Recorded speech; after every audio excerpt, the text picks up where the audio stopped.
Pongo town. Our town is warm, community is vibrant, and the facilities are great.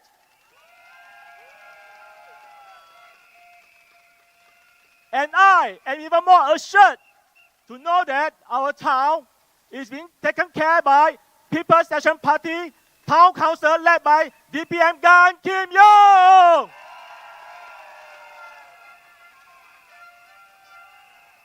住在新加坡非常的好，尤其是住在榜鹅，这里的社区完善，我们的居民热情，我们的社区非常非常的活跃。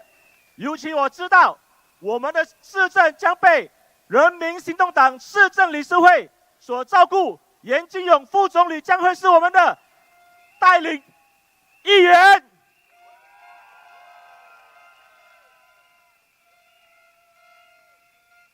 Hidup di Singapura memang selesa, lebih-lebih lagi di GRC Punggol. Punggol ini sangat meriah dan bertenaga. Penduduk-penduduk sini memang peramah. Kemudahannya lengkap dan paling penting kami rasa yakin kerana kami tinggal di bawah penjagaan pemimpin-pemimpin PAP yang sangat prihatin. Pongal நகரம் இன்றைய தினம் துடிதுடிப்புடன் பல்வேறு வசதிகள் நிறைந்த ஒரு நகரமாக மக்களின் குறைகளை அன்றாடம் கேட்டு அவர்களின் குறைகள் உடனுக்குடன் சரி செய்யப்பட்டு வருகின்றது. Now, let's welcome our candidates for Punggol GRC.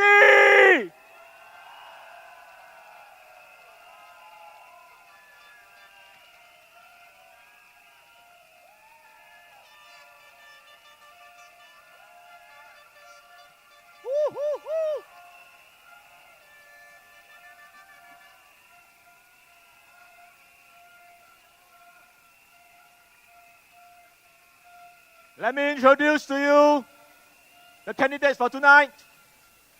Deputy Prime Minister, Mr. Gan Kim Yong.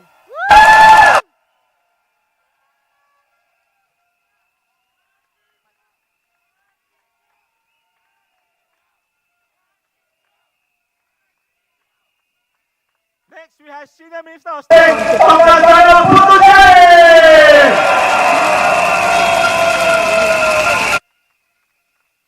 Next up, we have Minister of State, Ms. Sun Xueling.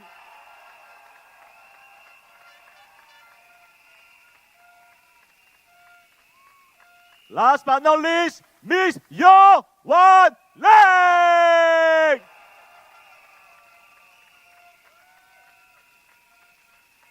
Joining us tonight, we have guest speaker, Minister Indranee Raja.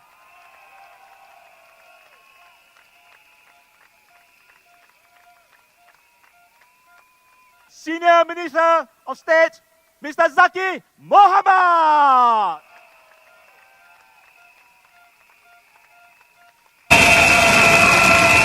Making a very, very special appearance tonight, Mr. Lim Sing.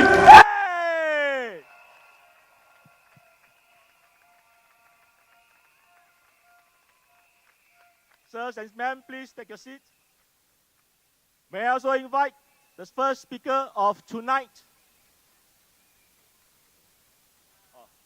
Oh, look who is joining us tonight. Senior Minister Teo Chee Hean.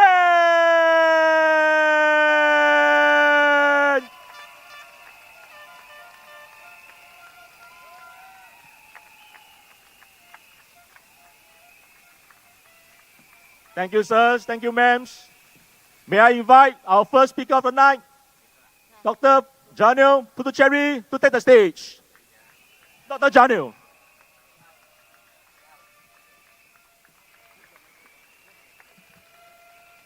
Vanakkam, vanakkam, vanakkam. Selamat petang kawan-kawan. 大家晚上好. Good evening, everybody, and a happy May Day. And welcome to all our brothers and sisters from the NTUC and the Labour Movement. Welcome to our rally.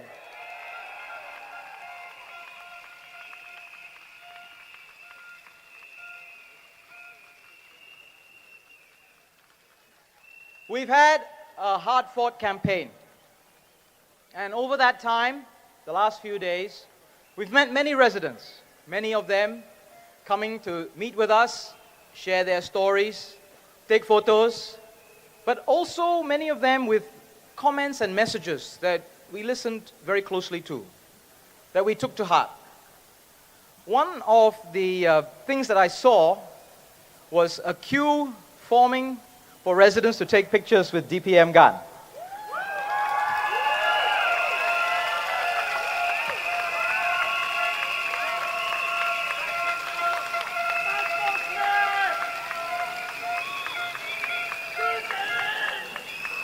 Some of our Punggol residents deeply wanted to share things with him, but a bit busy, sometimes having to return home for childcare, sometimes going for work. Q for me instead passed me a message, can you please give this to DPM Gan?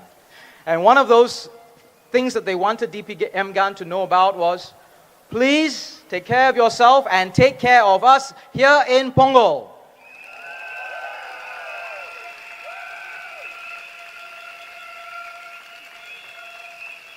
The residents also commented on our campaign. Our residents in Punggol, our Punggol voters, are discerning. They read the material, they read what's online, they see how the candidates behave, what we say, what we don't say. And residents that I met commented that our campaign, in a way, was quite remarkable. I remember in particular at the MRT station, some of you will know Exit A and Exit C. Every morning we're there, 6:30 until late at night. Sometimes we see the residents going to work, sometimes coming home. Sometimes we also see our opponents, our political opponents also there, doing what we are doing, campaigning, passing out leaflets, trying to engage residents, trying to persuade, please vote for us. And several residents mentioned how polite we all were. We're standing next to each other. They see us occasionally shaking hands, smiling at each other. Our politics in Singapore up until now has been peaceful, has been productive, has been polite. Our residents noticed this. And one even said to me, look, I don't know any other country where you'll see such peaceful coexistence. What you say, yes, but how you behave matters even more. And indeed, we try very hard to make sure that we're all on our best behavior. One of the things the residents have mentioned to me is that they have noticed that the PAP Punggol team, we have not engaged in negative campaigning. We're not going to make personal attacks. We haven't done. We're not going to be rude. We're not going to make jokes at the expense of other people.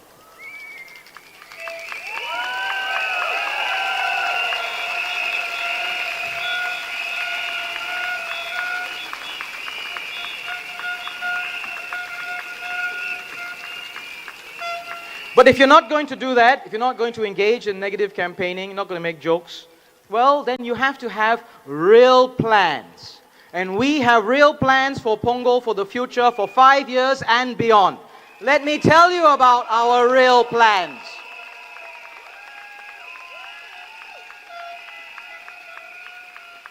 At the last rally, I explained to you how we think about these plans, how we develop them, all the things that we have done for the last few years. Let me tell you about what's coming in the future. You know that we have plans to improve our transport. We have the 2-car LRT cabins coming.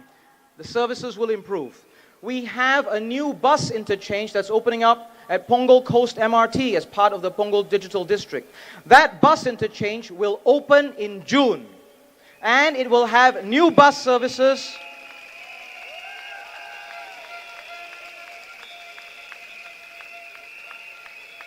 New bus services that will serve our residents, including those in the North Shore District. Our old bus interchange. Our residents know that we're having a new bus interchange. Many of them, very discerning, they say, I have lived so close to the old bus interchange. It's very handy. What's going to happen to it? Our old bus interchange will remain in operation. We are not closing it down. Punggol will have 2 bus interchanges, and the old bus interchange will remain in operation, and in the long term, will be converted to a permanent interchange linking with two MRT lines, the Northeast line now and the new Cross Island line.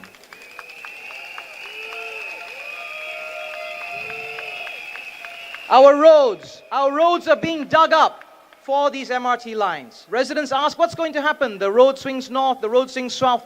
Eventually, all the roads will go back to its natural and original plan.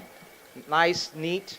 But we will extend our road network across the water from Punggol Central, a westward extension, and the bridge connecting to Seletar Link later this year, and that will reduce traffic congestion. Real plans to make life better. The new sports stadium, I spoke about it in the last rally. You can see it's all coming up. It's a large and complicated building. It'll have 5,000-seater stadium, 5 swimming pools, 20 badminton courts, gyms, fitness studio, water sports center, many, many other things. The work is on track and it will open in early 2026.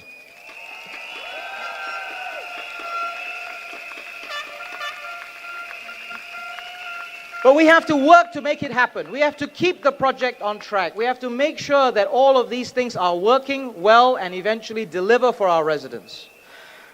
We also hear from residents about the concerns around jobs. My colleague Ms. Yo Wan Ling will speak about that. But from the labor movement, the young people that we've been speaking to are also concerned about their parents and their grandparents.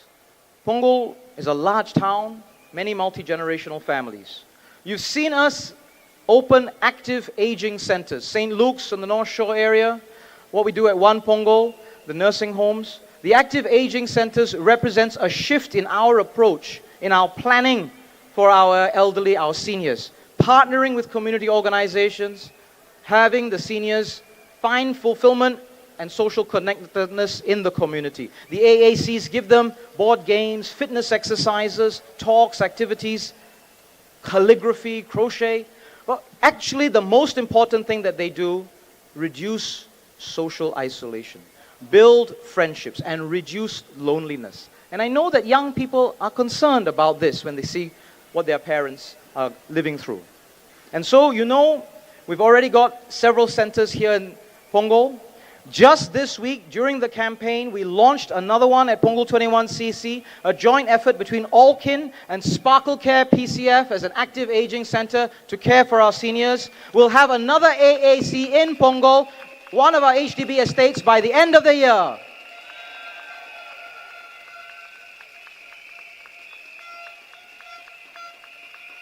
This is what we are doing. Identifying the needs of our residents, finding the solutions, bringing our partners together, and lobbying government. That's how we got the AACs here, by lobbying and making the case that this is what we need here in Punggol. And occasionally, we have to take action ourselves directly. Senior citizens' corners within the estates. These are opportunities for community leaders to then build programs, to reach out, reduce loneliness, engage with our seniors. We already have 9, we'll be building many more over the years to come. Needs of the residents, ideas about how to solve the problems, plans and implementations. This is what we do. We understand the needs by walking the ground, by meeting and listening to our residents, having a deep understanding of their concerns. Ideas are shared from the ground, but also from our government agency officers. But, when it comes to making plans, we must have a special responsibility for this, balancing all the needs, incorporating all the ideas, the competing ideas. This is a responsibility we can't ignore. We have to embrace making plans as part of our duty. And so we have plans that are clear and are going to deliver for our residents of Punggol. We have many plans for Punggol developed because we understand our families and residents here, because we have a shared aspiration for a better town, and we are determined to bring those plans alive and make Punggol better for you with your support. Vote PAP for Punggol! Thank you! Majulah PAP, Majulah Singapura! Mr. Janu, for making a better home in Pongo for all of us. Next up, let me invite Miss Yo Wan Lei.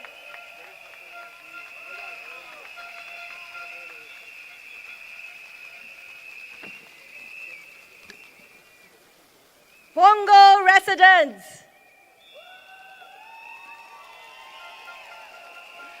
Union sisters and brothers, friends and supporters of the PAP, good evening. Wan Shang Hao, Selamat Patang. Inia Malay, Vanakkam. Tai Ke Ho.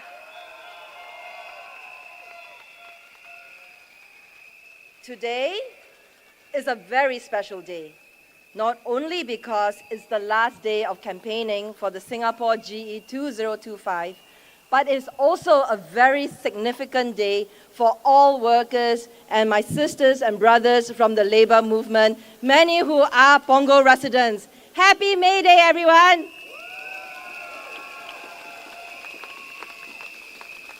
We rallied together earlier this morning at our May Day rally and are now again rallying together here this evening at our PAP National Rally at Pongo GRC. Brothers and sisters, comrades, in solidarity for Pongo Town. As we count down to the final hours and minutes of a week and a half of heartfelt campaigning, I think back on the many moments which made my heart tender and my spirit sing. From the many volunteers, activists, unionists who came out in full force to support our team PAP Pongo, to our residents who braved the sun and the rain to cheer us on, from the many messages of encouragement and frank feedback to the high fives and hugs, Pongo, you had me at hello, and you have my heart 5 years in. P.S. I love you.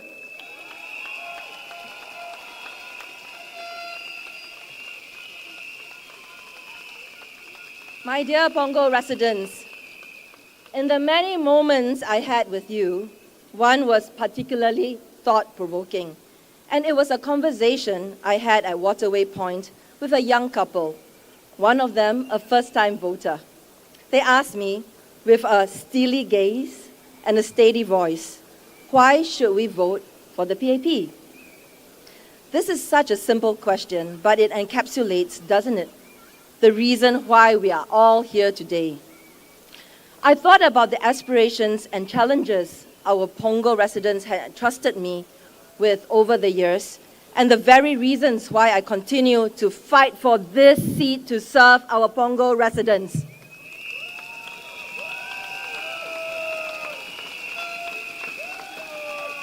I told our young couple that casting a good, impactful vote needs both a combination of rational thought and intuitive gut feel.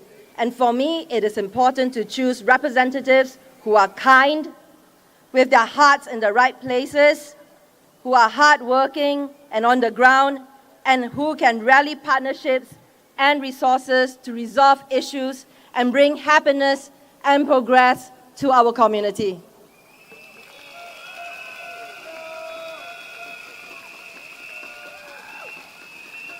My Pongo residents know this. Every time I walk through our neighborhoods, whether at the Waterway, at our coffee shops, or during our community events, I'm reminded of why Pongo has a very special place in my heart. Every conversation we've shared has stayed with me. Your hopes, your concerns, your dreams for your children, these are not just passing stories. They drive me to work harder every day to dream of exciting new projects for our community and to bring in partners and supporters to make our lives energized and better. Earlier this morning, I was at the May Day rally. We reaffirmed our commitment to every worker in Singapore and to each and every one of you here in Pongo. I am talking about the dignity of every worker in Punggol, the security of every family. In Punggol, jobs are not just a number to me. They are your livelihoods, your children's future, the future of every Punggol child.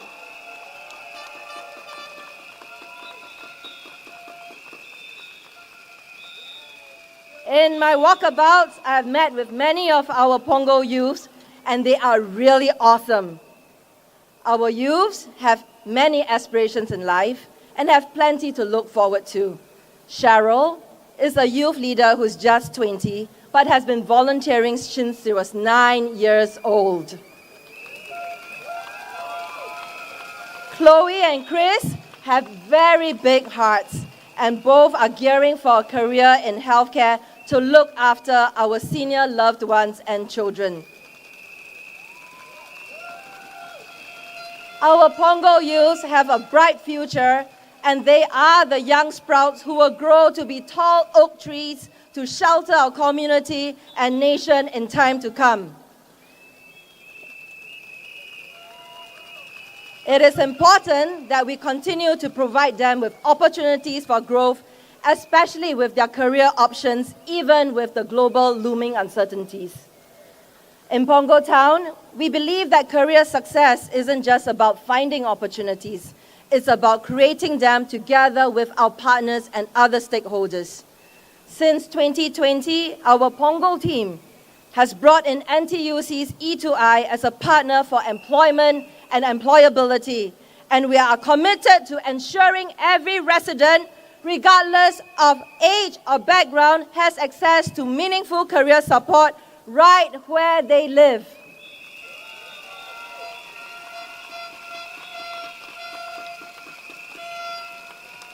In 2024, our outreach efforts have engaged more than 800 Punggol residents who took the initiative to explore new career paths through this partnership, and I'm very happy to share that 180 of our Punggol residents were successfully placed through this partnership with the E2I and the NTUC.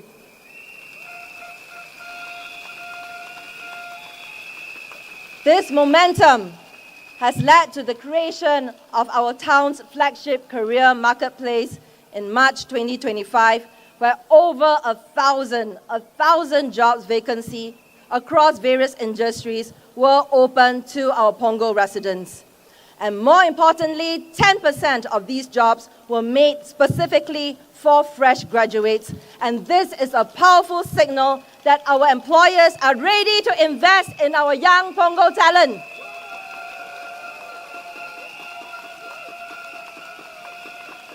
Beyond placements, Punggol's focus remains on building career resilience and future readiness, ensuring that all our residents are equipped not just for today's opportunities, but for tomorrow's challenges. A key enabler of this effort has been the opening of our One Punggol Service SG Centre in 2024, and this strengthens our career support within our township.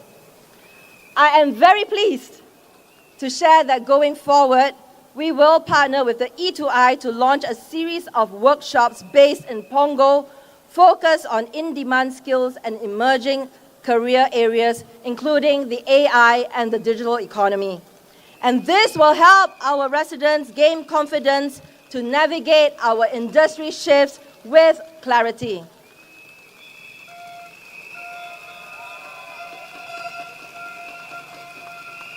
In addition, to keep up with the very popular momentum of the Punggol Career Marketplace, we will be expanding the frequency of this program from twice a year to every 2 months.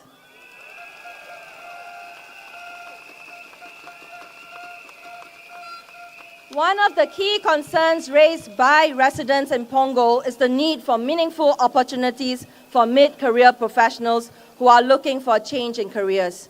In response, our Punggol team has courted yet another partner to support our community, and that is the Singapore Institute of Technology on a first ever program in lifestyle entrepreneurship.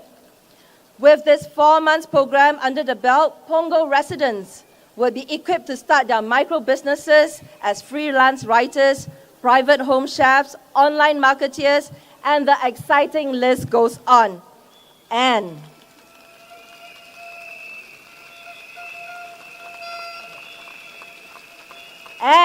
as an exciting and added Pongo surprise, this will also come with seed funding help from the Pongo Shores Merchants Association.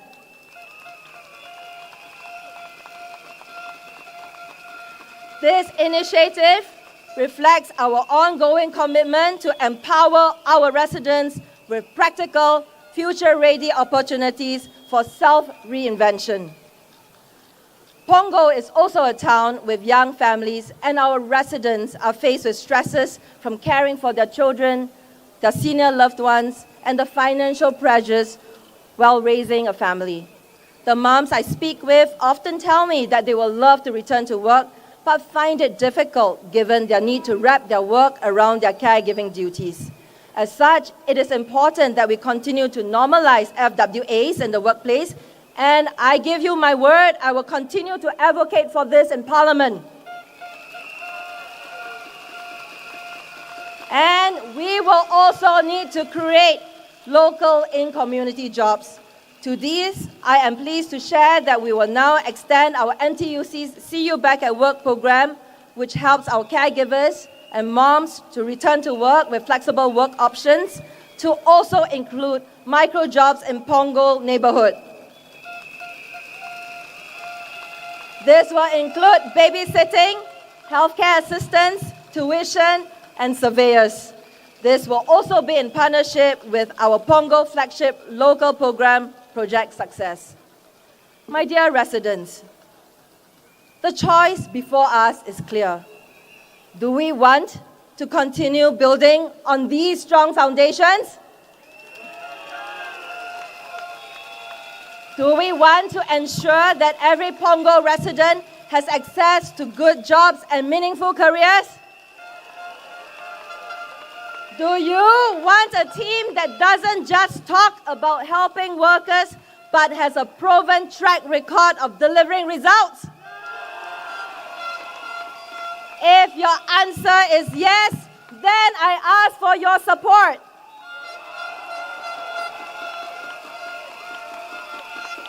Vote for a team that understands that behind every job is a family, behind every paycheck is dignity, and behind every skills upgrade is a hope for a better tomorrow.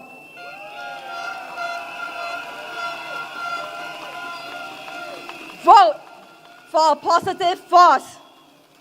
Vote for a future that we can build together. Vote for the PAP!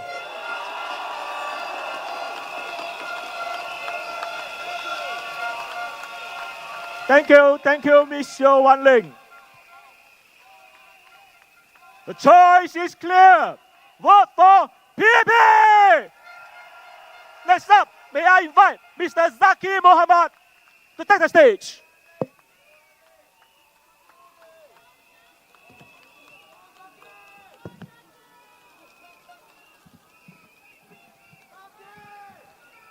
A very good evening, Punggol. Matia Vanakam, Tacha Wansahau.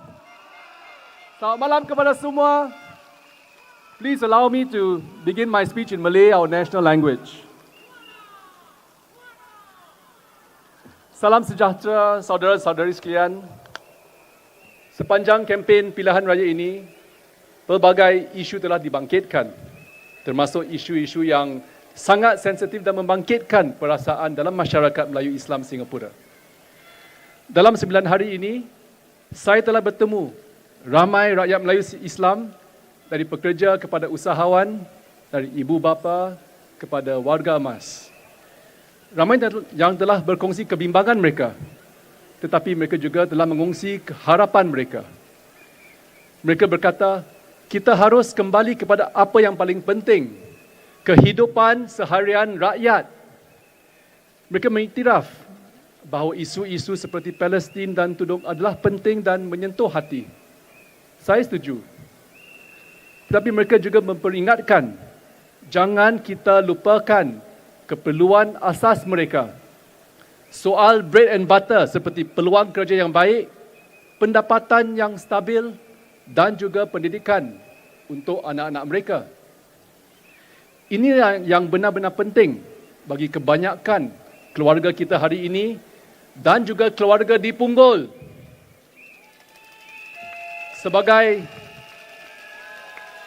Sebagai pemerintah, tanggungjawab kita bukan sekadar mendengar atau memahami, tetapi untuk bertindak dan menghasilkan kemajuan yang nyata.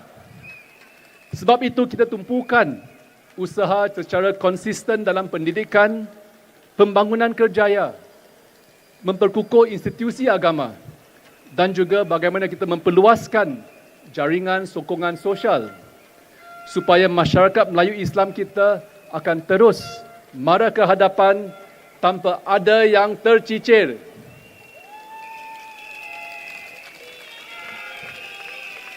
Usaha ini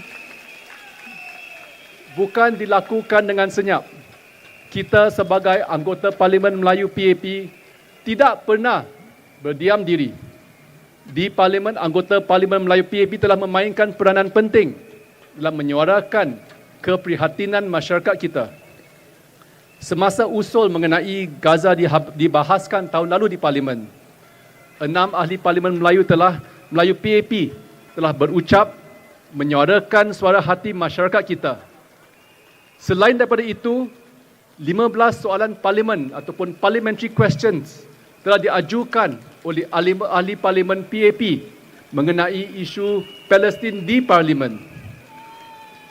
Bagi kami, keprihatinan itu juga diterjemah dalam tindakan. We stand for action.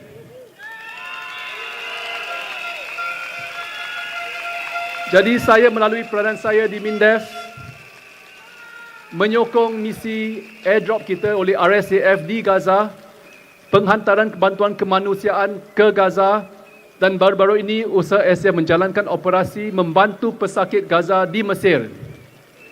Dengan sokongan masyarakat, anda semua, ahli Parlimen PAP telah mengumpul derma sebanyak $2 juta sepanjang Ramadan yang lalu untuk Gaza. Sebahagian daripada pengumpulan 15 juta bagi RLAF. Jadi keprihatinan kami bukan sekadar suara, tetapi disusuli tindakan nyata. That's because people, we action, and we are People's Action Party.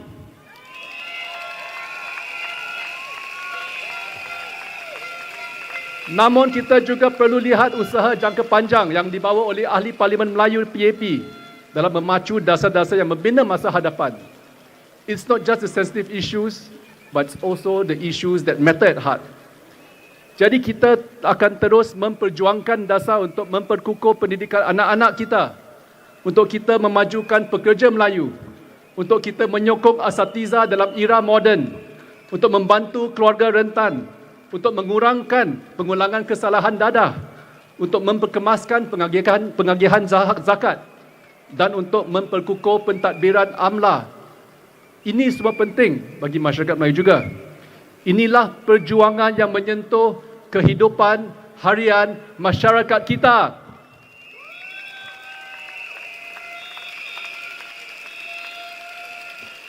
Dan hasilnya kita boleh lihat dan rasai hari ini. Dalam bidang pendidikan, kita lihat kemajuan yang memerangsangkan.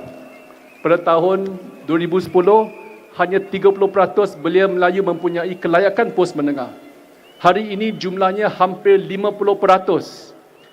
Jumlah graduan Melayu daripada universiti telah meningkat 5 kali ganda, 5 times the graduates today compared to a decade ago, dalam 2 decade ago.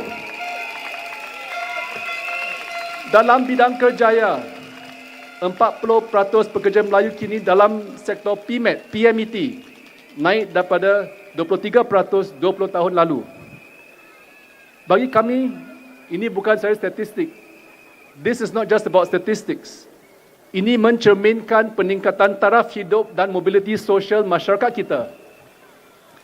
Apa yang ketara adalah ini. Ahli-ahli Parlimen PAP serta institusi dan organisasi Melayu atau MMOs telah berganting bahu dengan pemerintah untuk menjalankan program yang menyokong kemajuan masyarakat kita.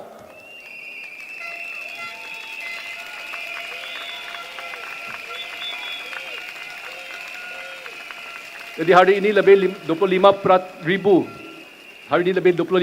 pekerja Melayu Islam telah dibantu M Kuasa 3 melalui NTUC, E2I dan Workforce Singapore, termasuk pemadanan pekerja dan peningkatan kemahiran. Kelas matematika telah membantu lebih 12,000 anak prasekolah dan mendaki tuition program, sokong hampir 10,000 pelajar setiap tahun.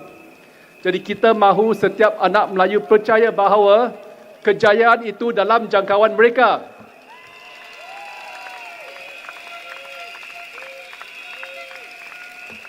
Dalam bidang agama dan warisan, banyak juga kita telah capai dan kita akan terus berusaha untuk membawa umat Islam ke hadapan. Pentadbiran amla kini lebih mantap.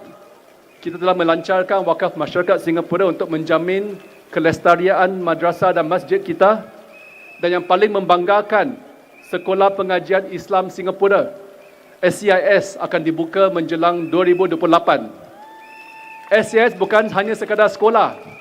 Ia bakal melahirkan asatiza dan pemimpin sosial yang progresif yang bersedia membimbing umat Islam Singapura dalam dunia moden yang kompleks. Ini menjadikan Singapura satu contoh rujukan dalam pendidikan Islam yang maju dan inklusif. Saudara dan saudari, apabila kita melihat kemajuan kita bersama, kita boleh berbangga. Kita telah berbangkit dan maju bersama. Tetapi perjalanan ini belum selesai. Kita ingin melangkah ke hadapan dengan visi yang lebih mantap untuk menjadi masyarakat Melayu Islam yang yakin, yang berjaya dan yang bersatu.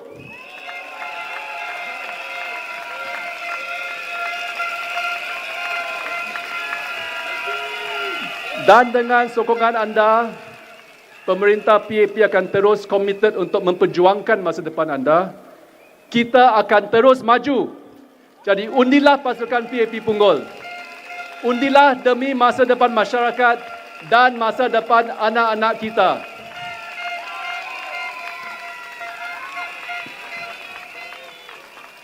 Good evening, friends from Punggol and fellow Singaporeans.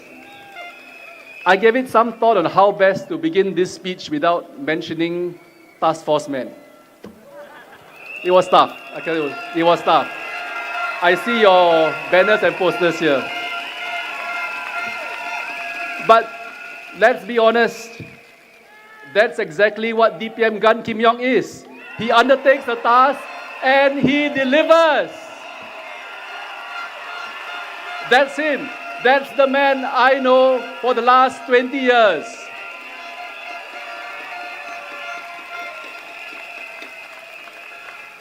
That's how dependable he was. You don't need to chase him. You didn't need to remind him. You just needed to tell him once. And even for us MPs, we arrowed our anchor minister quite a bit. And he got things done.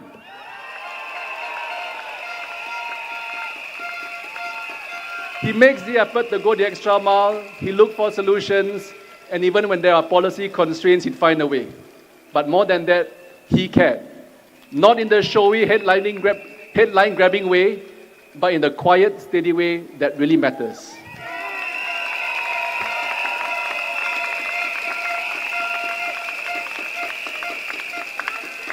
Many of you will remember how he stepped up during COVID-19. He stepped up way before WP did. He stepped up.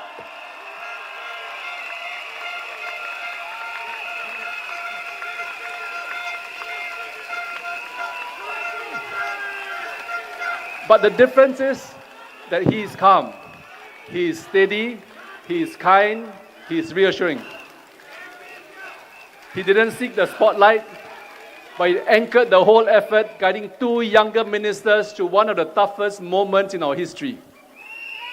One of them is now a Prime Minister who has since proven his mettle on leading Singapore. The other Minister, Ong Ye Kung, is now firmly leading the Ministry of Health. And that's leadership. Not just about managing crisis, but he also brings out the best in others. That is leadership, my friends.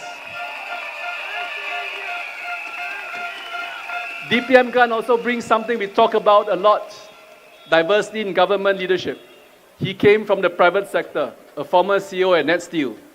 Now, this diverse experience matters.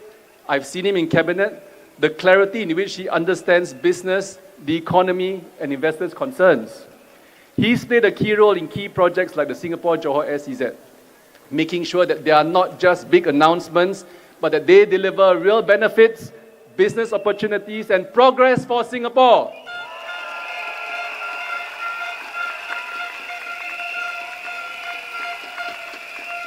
But let me share something many may not know. DPM Gan is deeply respected within the Christian community. Yet, in all the years I've worked with him, he's never worn his faith on his sleeve in politics. That's the difference. He never imposed his belief on others. Instead, he's shown a deep commitment to all communities. He's quietly raised funds for causes in the Malay and Indian communities. He supported minority initiatives, never for credit, always out of belief in uniting people, in cohesion, and in what it means to be one people.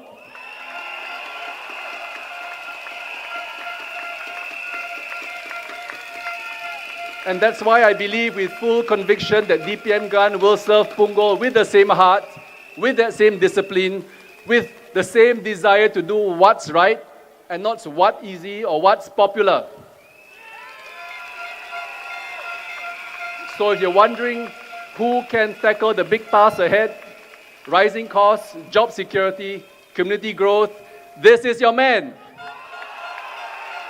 If you want a steady hand to guide this new team and this new GRC, then I say with deep sincerity, support DPM Gan Kim Yong.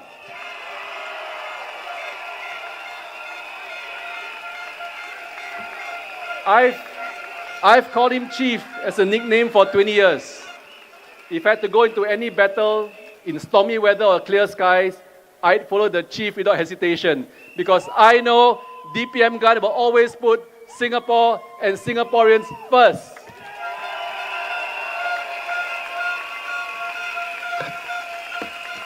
So I thank you, everyone here, friends in Punggol. Majulah PAP, majulah Singapura! Terima kasih, Encik Zaki Muhammad. Undilah PAP, because we stand for action. Next, allow me to invite our old friend of Singapore, old friend of PAP, Mr. Lim Swee Say.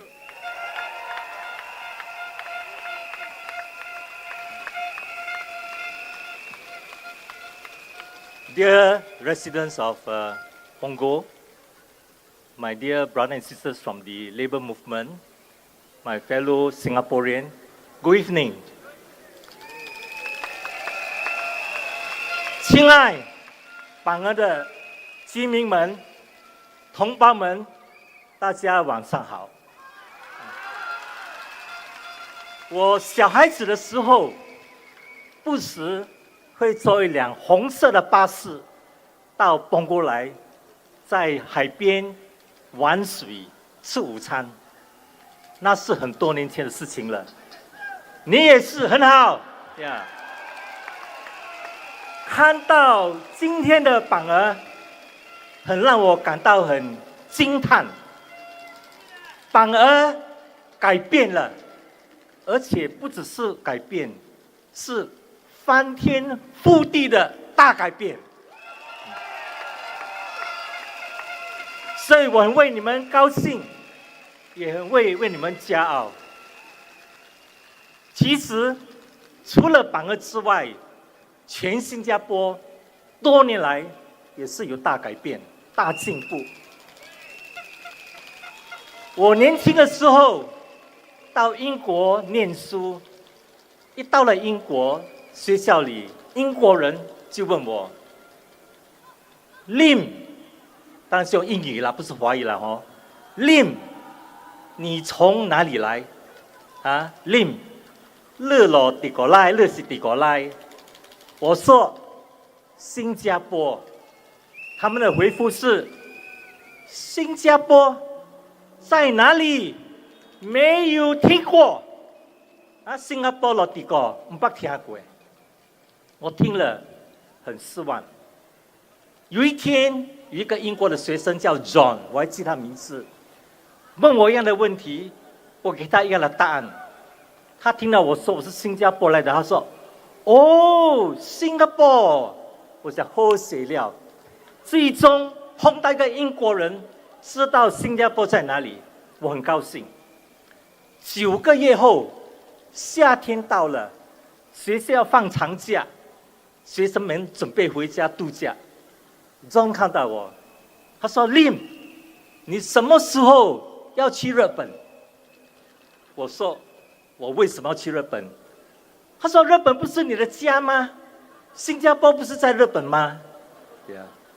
所以坦白说，1973年那个时候，全世界，包括英国，包括很多国家，没有听过新加坡，不知道新加坡在哪里，也不知道我们是一个怎样的国家。今天，不单只是英国，全球各地的国家，全球各地的人民，都懂得新加坡在哪里。更重要的是，全世界的国家，今天你拿新加坡的护照，我们都会受到欢迎的，因为新加坡的护照现在是世界全球的护照排名第1名。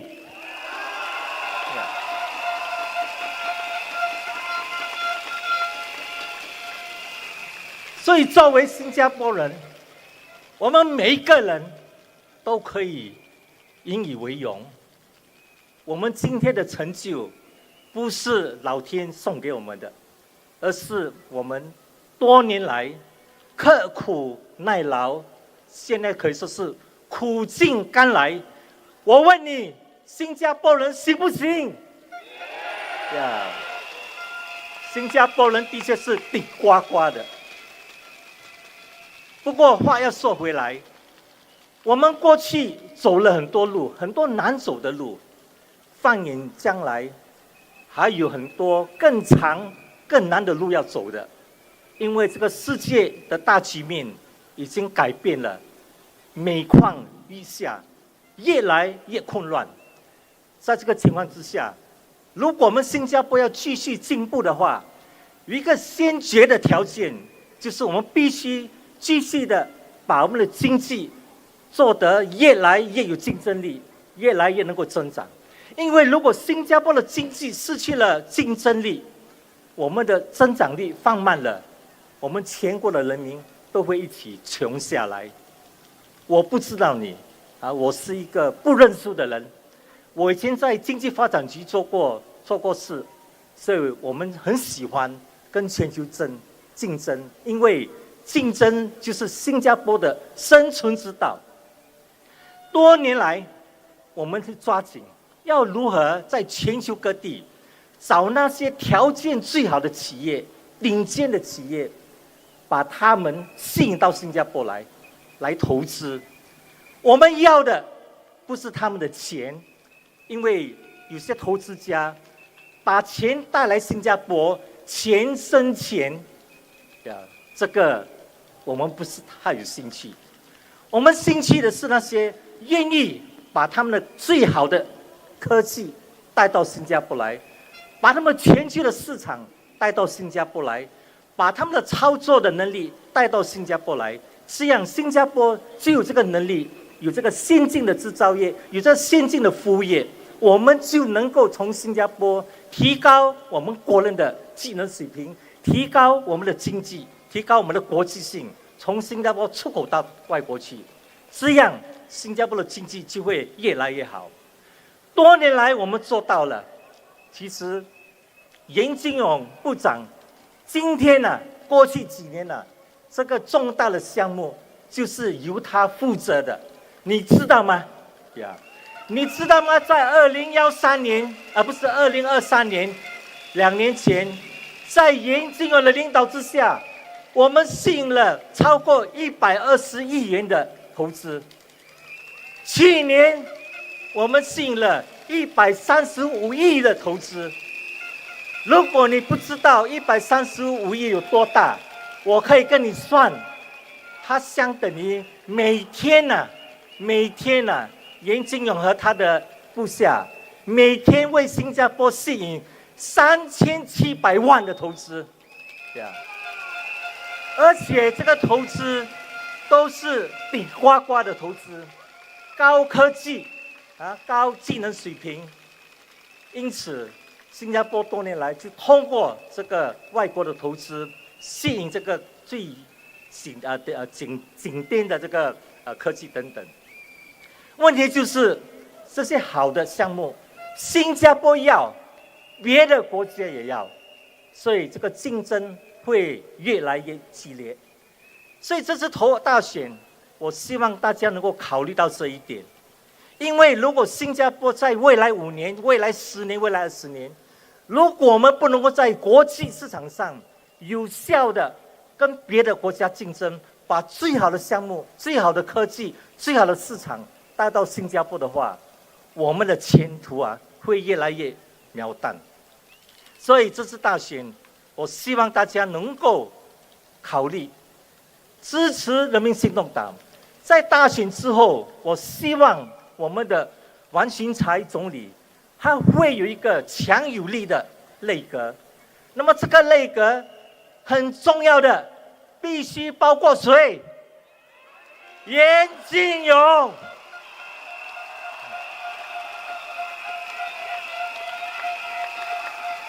所以后天大选那天，我希望大家能够好好的用你手中神圣的一票，支持人民行动党，让我们的王群才总理有这个大力的人民的支持，大力的人民的委托，让他和他的内阁能够大力的照顾我们新加坡人，大力的把新加坡创向新的高峰。如果我们大家一起合作的话，一起努力的话，我相信新加坡会永远都是一个成功的国家。新加坡人永远是一个会被全球看得起的人民。所以兄弟姐妹们，我们一起前进吧，前进新加坡。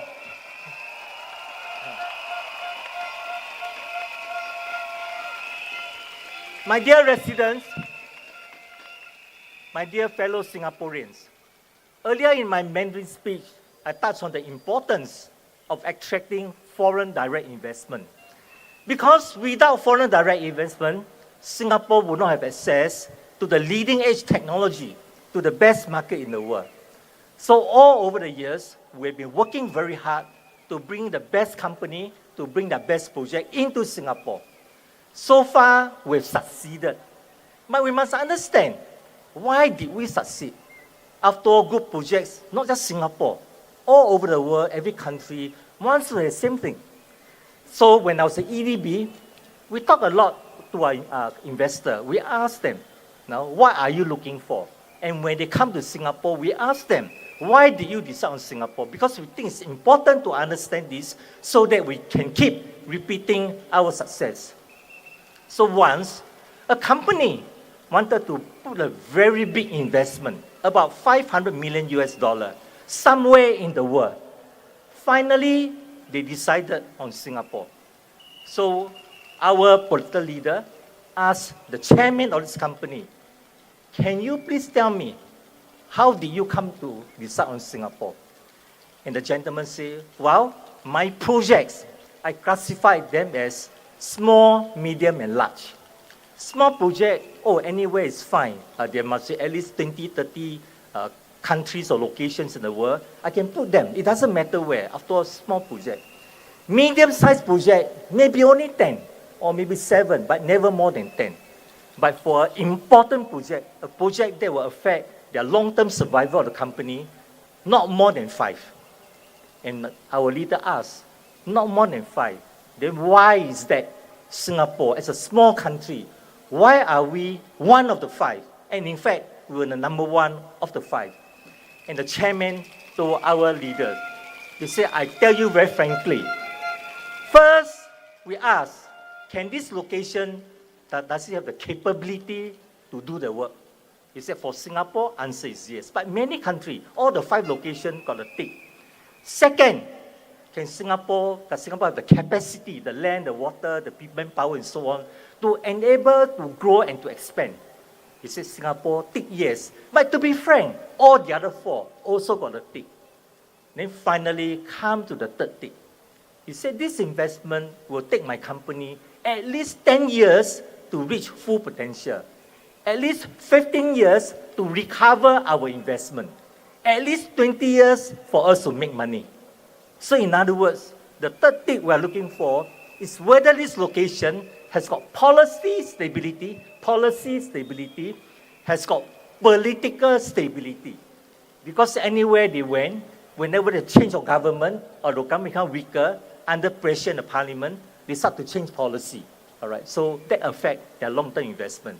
And he told our political leader, he said, Singapore of the 5, come to the third tick. You rank number 1. So tonight, I want to appeal to you and to my fellow Singaporeans all over. This general election is not just about PAP versus Workers' Party and so on. 9 days will be over. But at the end of the 9 days, when the result is out, do we know our Prime Minister, Lawrence Wong, do we know what kind of mandate will he get from Singaporean? Will it be a strong mandate or will it be a weak mandate? Do we know who will be in his cabinet? Will Gan Kim Yong be there? Will many of our capable ministers, will they be in there? Or Prime Minister may have to form a new cabinet without some of his key left hand, right hand, and end up having no hand. I'm concerned because if our 4G leader doesn't receive a strong mandate of Singapore, the chairman that I talk about of this global company, in future, he and other chairmen of the world, when they decide to place their most important investment, first tick, okay. Second tick, okay. Came to the third tick, political stability, policy stability. What will happen? It may become our previous tick in the past, may become a question mark. And when it becomes a question mark, what will happen to Singaporean? What will happen to our job? What will happen to our future and so on? So, brothers and sisters, every G is important, but this one is especially important. It will determine our future, the future of our children, the future of grandchildren for the next 10, 15 years, and 20 years and beyond. It will determine whether Singapore will have a strong 4G leadership, and at the same time, whether Singapore will be able to nurture a strong 5G leadership. So all of us are in the same boat, and I appeal to you that tomorrow, cooling day, sit back, relax, and think through what is at stake. And hopefully, on the 3rd of May, hopefully, enough of us, more of us, the more the better, will decide to make the right choice so that we can march forward together. Majulah Singapura! 谢谢我们的老朋友林瑞生先生，林瑞生前部长。Next up, please join me to give the warmest welcome to Minister Indranee Rajah.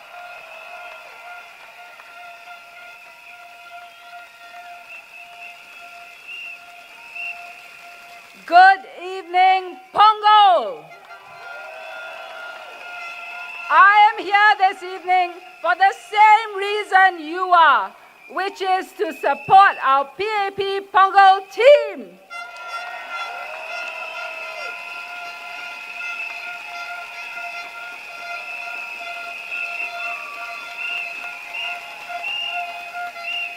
Now, previously at the Fullerton rally, I had said that opposition rallies generate more heat than light.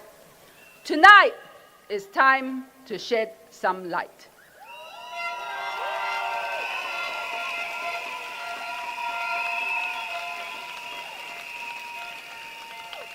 Recently, WP, the Workers' Party, has been making a big hoo-ha about how, in Parliament, once they voted in favor of a constitutional amendment to make up the numbers. You know, for that constitutional amendment, it was straightforward. There was no reason for them not to have voted against it. It was not controversial, and they had every reason to vote in favor of it. But, there is another amendment. There's another amendment that they didn't tell you about. And I want to tell you about that today. These two amendments were the repeal of Section 377A and the constitutional amendment to introduce a new Article 156 to protect the definition of marriage as a union between man and woman against legal challenge. Now, let me just give you a bit of background on this so that you understand the issue and why it's important. For Section 377A, there was a time that we did not repeal it, but many requests were made, and eventually it was decided that now enough people have felt that the acts which under that section should not be a crime. Whether religiously, morally, you agree with them is a different thing, but it need not be a crime. But the other more significant thing was this. There was a risk that the court would strike down 377A in the future, and there was a then recent Court of Appeal judgment which hinted that in the event of a future constitutional challenge, Section 377A could be struck down. Now, if that were to happen, it would open up the definition of marriage as a union between man and woman to challenge, which could also have a knock-on effect on our social policies. So, the government moved to do two things.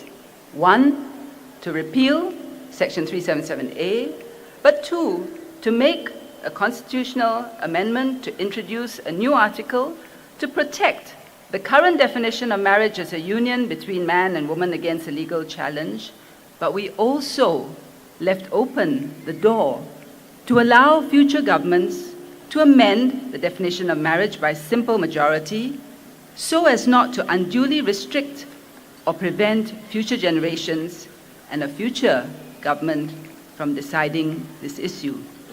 Now, when it came to voting, the PAP did not lift the whip, and as a result, the repeal and the amendments to the Constitution were carried. The Workers' Party, on the other hand, made a big deal of the fact that they were lifting their whip, and their voting was all over the place. On Section 377A repeal, 5 supported, 2 opposed. 1 was absent, but he said he was ill. Then on the constitutional amendment, 6 supported, 2 abstained, and they had 1 that was absent. Now, you need to understand the impact of this if the PAP had taken the same approach. Because under the WP approach, it was anybody can vote as they like. There was no leadership. There was no party position. It was a political calculation to be all things to all people. They certainly had many alternative voices, but no party position. And they had the luxury of voting this way only because the PAP had not lifted the whip and we carried the motions. Now, if the PAP had taken a similar approach and we had lifted the whip, and if the repeal and/or the amendments were not carried, this is what would have happened, or could have happened. Section 377A could have been struck down, and the current definition of marriage as a union between a man and a woman would have been at risk, open to legal challenge, with the possibility that it could be struck down. It would have led to polarization and a clash between the different groups, because this was an issue on which people have strong feelings and strong views. Some from a moral viewpoint, some from a religious viewpoint, whatever it is, but they had very strong views. And if we had not been able to carry these motions, you would have had that polarization. There would have been an adversarial process, and a social issue which should be decided by the people and Parliament would have ended up being decided by the courts instead. And that would have been very, very stressful and put a lot of strains on our society. The PAP's approach kept things in balance. It achieved a new equilibrium, and it took into account the views from both sides. It provided leadership, but most of all, it took courage. It took courage because there was a lot of pressure at that time from many sides.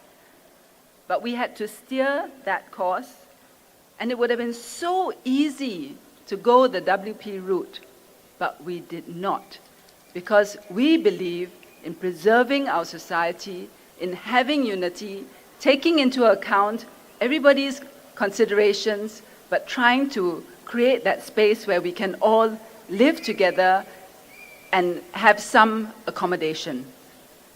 So I would ask those to whom these issues matter to reflect on this.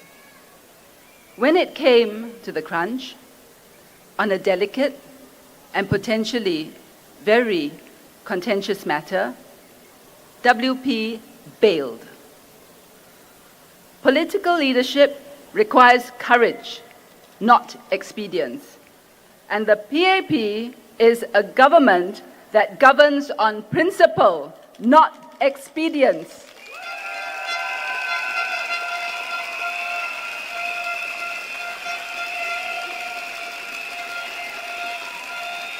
Now, my second point. The Workers' Party started their campaign on a narrative that more alternative voices in Parliament were needed. It was presented as WP is needed as it's an either-or situation. In other words, if you vote opposition, you can have alternative voices. If you don't vote opposition, there will be no alternative voices. So, during the Fullerton rally, I pointed out that if it was a matter of having opposition alternative voices, that is already guaranteed under the Constitution, under the NCMP scheme, the non-constituency MP scheme. When asked by the media about this, Mr. Pritam Singh said, and I quote, "Only elected opposition MPs can pressure and push the government." Let's be very clear. The NCMPs have no voters, have no residents that they can solicit feedback from. They don't have an office under a block in the constituency where they have worked. Well, first thing, you notice how the argument shifted? At first it was, you need them because you need an alternative voice. When it was pointed out that the alternative voice is guaranteed, they then moved the argument to only elected MPs can pressure and push the government. But wow, if that is the case, then I wonder what NCMPs Mr. Leong Man Wai and Ms. Hazel Phua have been doing in Parliament these 5 years.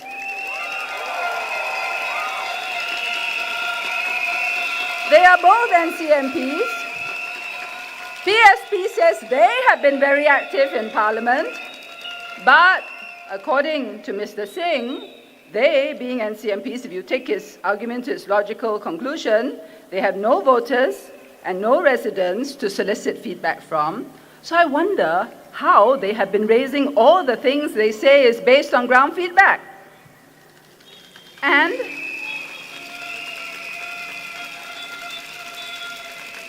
And they don't have an office under a block in the constituency where they're active. I didn't know that you actually need an office under a block in a constituency in order to raise feedback. How did they manage to raise questions in Parliament and bring motions in Parliament? I'm sure it must be disheartening for PSP to learn that all their efforts over these past 5 years do not qualify as pressuring and pushing the government.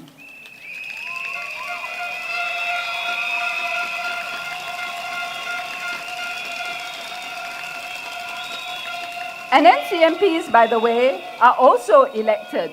It's just that they are elected by the minority of votes. And of course, you have to wonder why, if what Mr. Singh says is correct. Why is it that the Workers' Party was only too happy to accept NCMP positions before they became elected constituency MPs? Ms. Sylvia Lim, NCMP in 2006.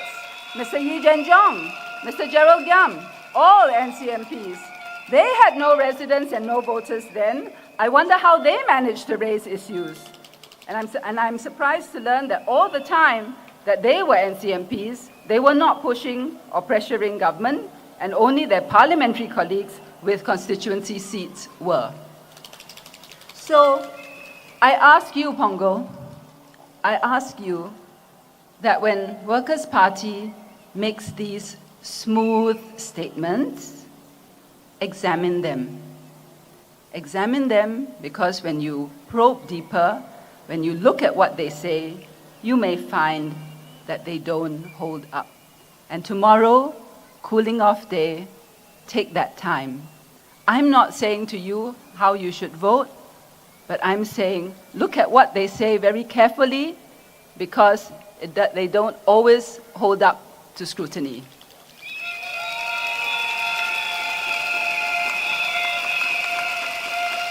Now the last point I want to make, and I will be quick on this, but it is an important point. Gan Kim Yong.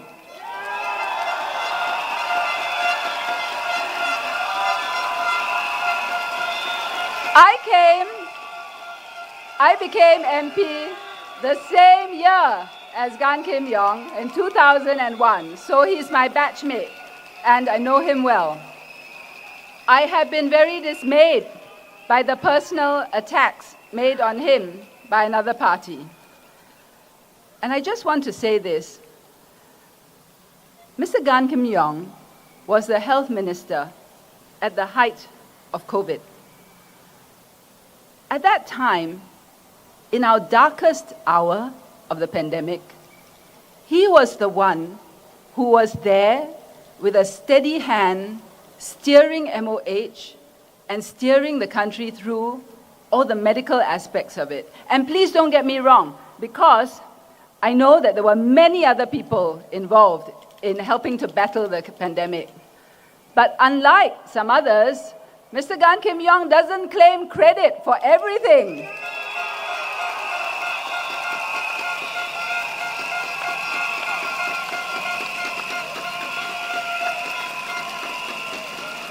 With all that burden on his shoulders at that time, he was the one who in cabinet explained quietly and carefully the things that needed to be done. The first time he used the term social distancing, I had no idea what that meant.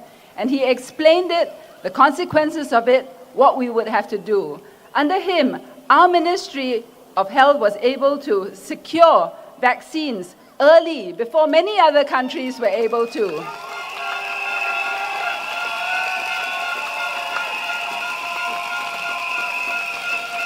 Under his guidance, we made sure we had protective equipment for our medical workers. And many of you would have had vaccines. You would have had your parents, your grandparents who needed vaccines, who needed help. And many of you had appeals which you sent to your MPs. And the difficult appeals we sent to him.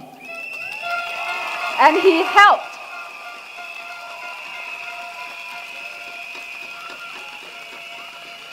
So that is why I find it necessary to be here today to support him. He's not flashy. He doesn't give you smooth words. he's not glib. He doesn't say all sorts of things that sound good and don't mean a lot. But he gets things done.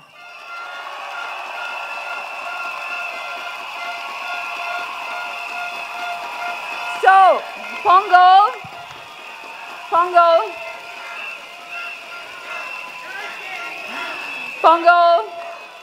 I'm going to ask you, who is the task force man?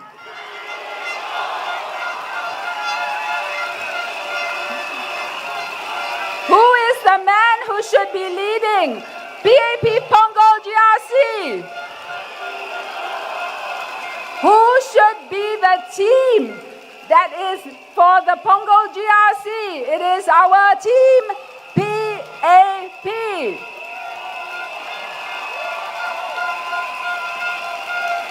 So,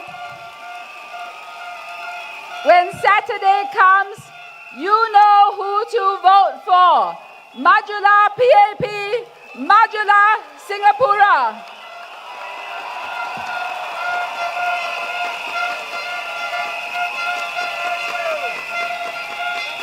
Minister Indrani for the inspiring speech for PAP for Pongo.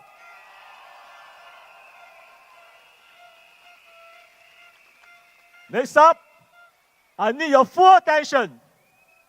I need your full attention because our special guest of honor, Prime Minister Lawrence Wong.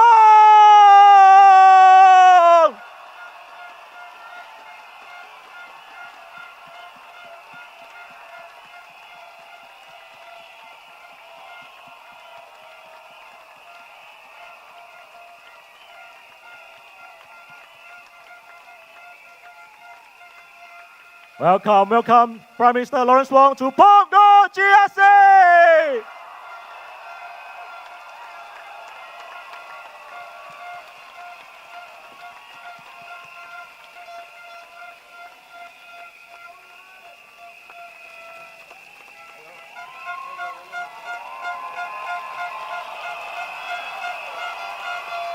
Thank you, Prime Minister.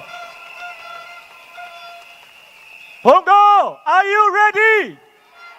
Are you ready? DPN, Gan, Kim, Young!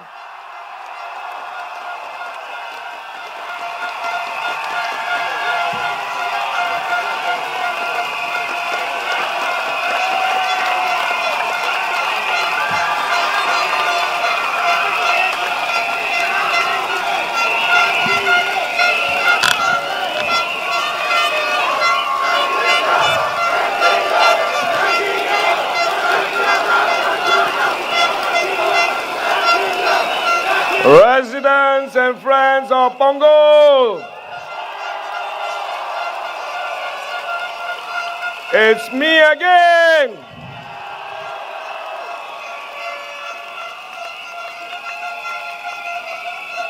Nine days ago, my coming to Pongo took many by surprise. When Prime Minister approached me with this task, I readily accepted the challenge. Why?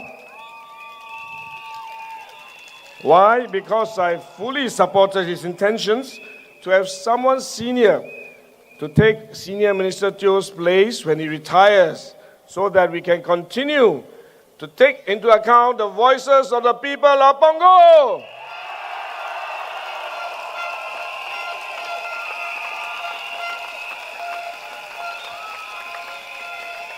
Over the last 9 days, I've seen for myself how amazing Pongo is. Pongo is now one of the most sought-after residential areas.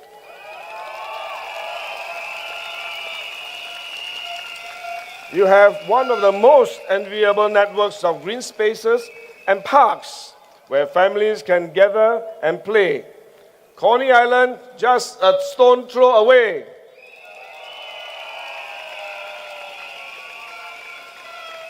Pongo Waterway Park has become a national icon with amenities such as the picnic areas, gardens and waterways winding through the HDB estates. Nowhere else in Singapore can proud homeowners enjoy this kind of waterfront living.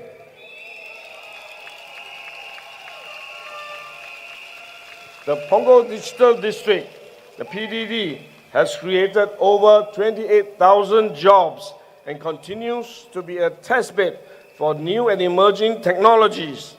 It is where students, businesses, and the community come together to work, live, and play.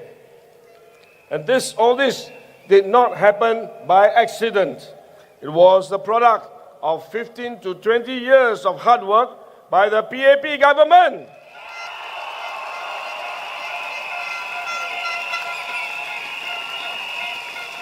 This was the vision of 2 prime ministers and many ministers of national development that worked together to create this vision for Punggol.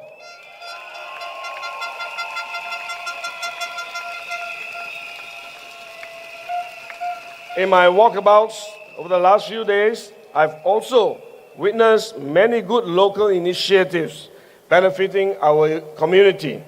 We expanded childcare and infant care places across Punggol.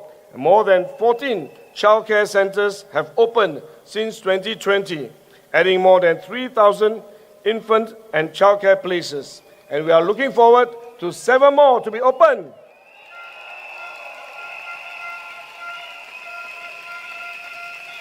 Youth and seniors have also benefited from many initiatives started by Wan Ling, like the Positivity Pizza movement and the free health talks at our coffee shops. Residents told me they love the amenities at One Punggol, which Janil oversees. You also enjoy the many recreational spaces like the linear parks and rooftop gardens, with more to come. And you have the biggest public library in the whole of Singapore.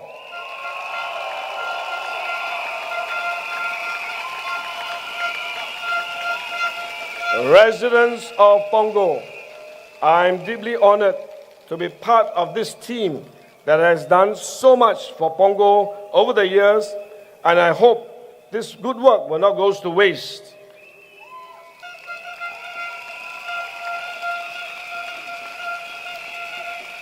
But there is certain more that we can do together to make Punggol an even better place to work, live, and play. And I have some ideas where we can start. I spoke about some areas that we will continue to improve during my earlier rally speech. And over the past week, I've met many more of you to hear your feedback. First, on North Shore. This is the newest estate in the Punggol town. Residents raised concerns about estate management and cleanliness and bus connectivity, as well as BTO-related issues.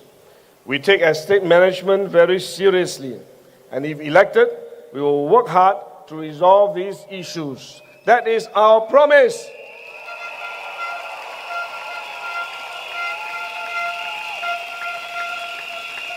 I have announced earlier that if we are given the chance to continue serving here, Xue Ling will chair the new Punggol Town Council to oversee this effort.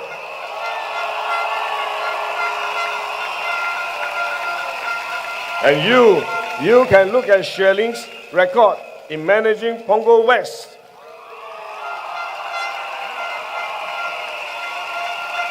I'm confident that she will be an effective and excellent chairman for the town council.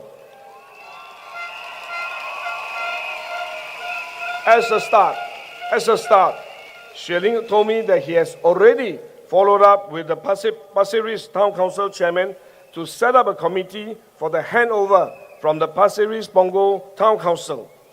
This is necessary. This is necessary because Punggol and Pasir Ris are now 2 different GRCs. This will allow us to hit the ground running after the election.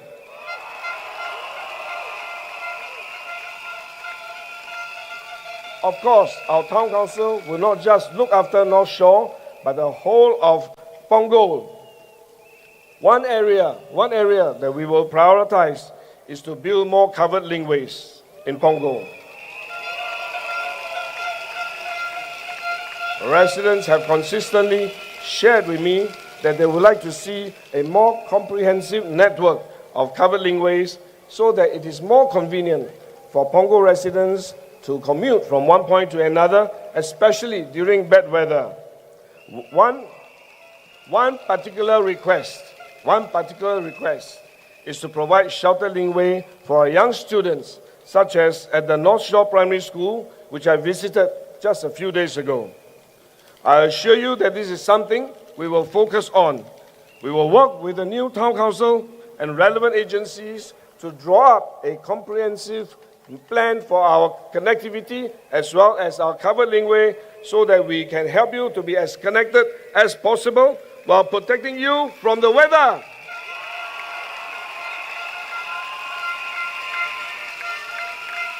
We will also ramp up our public transport. We are making good progress with the new Punggol Coast MRT station and 6 bus routes which we recently introduced and enhanced. In the next few months, we will open the new Punggol Coast bus interchange and launch 2-car LRTs to reduce congestion. We are developing the Cross Island Line to better connect residents to hubs like Jurong and Changi.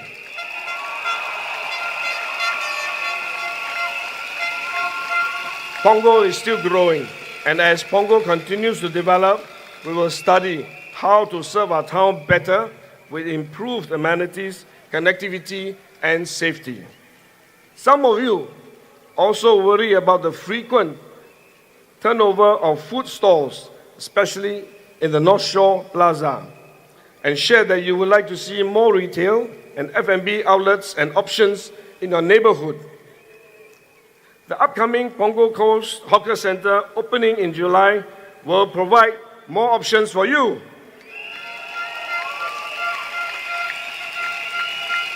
We also have community initiatives such as the half-price grocery shopping and monthly meal voucher for the lower-income families. We have also provided support for Singaporeans in general, such as the CDC vouchers and the SG60 vouchers.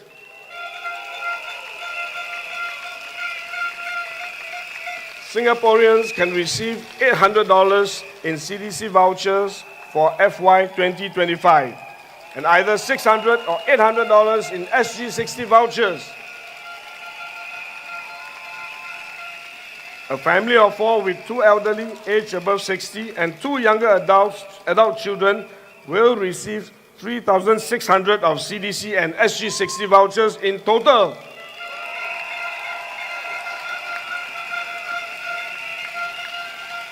In Choa Chu Kang, I work with community partners to launch vending machines across HDB blocks selling $3 pre-cooked meals, pre-packed meals, and we will explore this solution here in time to come.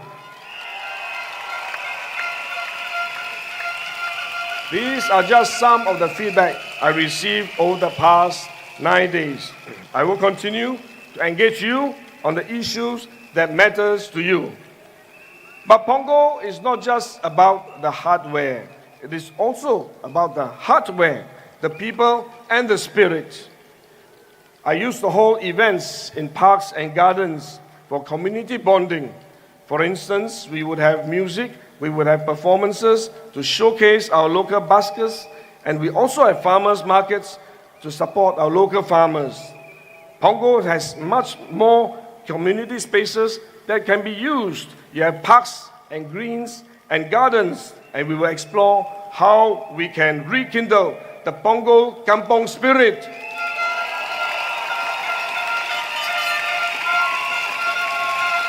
As part of our Kampong spirit, we must also remember those around us who are more needy and needs more help. A few days ago, I visited the Lighthouse. This is a space dedicated to supporting the personal growth and mental well-being of our youths and young adults. Shailing and her community leaders have built this up from scratch. Both the children and volunteers shared with me how much they enjoy the programs and activities there. I also visited a fresh produce distribution program. Volunteers have been hard at work ensuring that the good quality produce is available to our residents at no cost.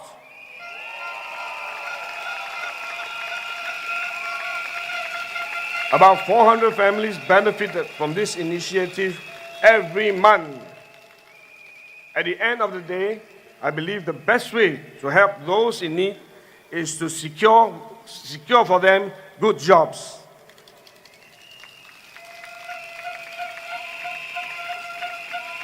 Wan Ling has been actively championing workers' issues in Parliament and bringing job fairs to Punggol residents. Nationally, we are also doing all we can to help Singaporeans. As Minister of Trade and Industry for the past 4 years, I am driving the efforts to grow our economy, help our businesses, and provide better jobs for Singaporeans.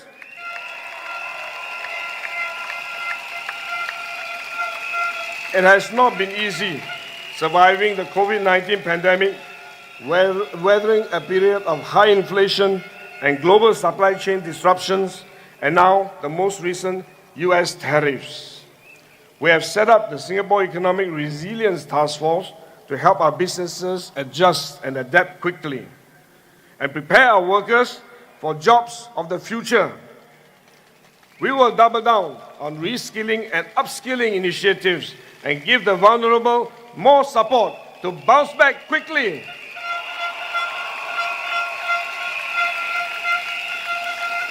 We want to do more to support our Punggol families.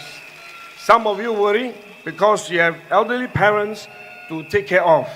This is a concern that many Singaporeans have, especially among our younger families. We know this, and you are not alone.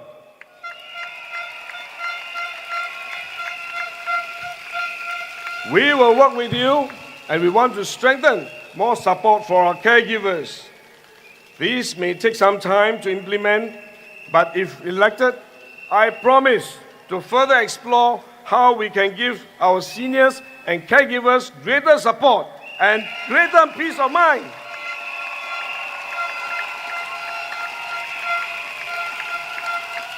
Let me end on a personal note. I know some have been whispering on the ground, Gan Kim Yong already 66. And he's DPM and task force man. He has to look after our economy and trade. So where got time for Punggol residents? Let me say this. I've been in politics for almost 25 years now.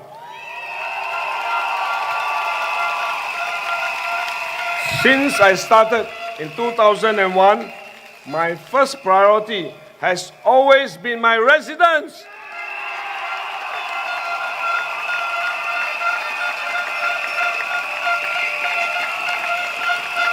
I can only be a minister if I am an MP.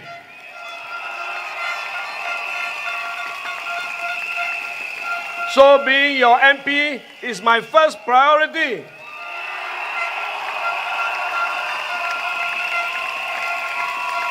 Yes, I'm task force man. I have many tasks, but none more important than the task of looking after you.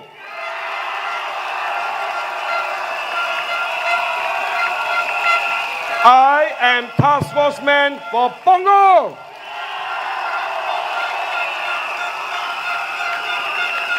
I hope you will give me and my team an opportunity to serve you for another 5 years.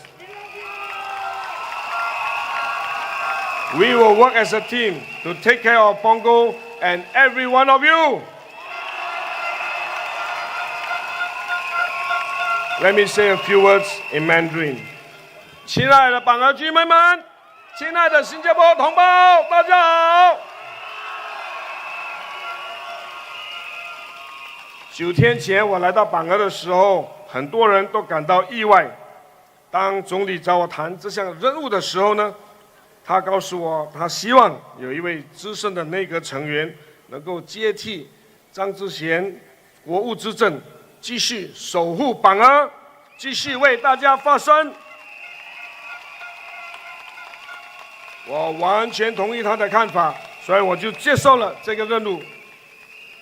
在过去的9天里面，我亲自走访榜儿许多的地方，亲眼见证这个新政的活力，也感受到居民们的热情和信任。今年的榜儿已经是全新加坡最受欢迎的住宅区之一。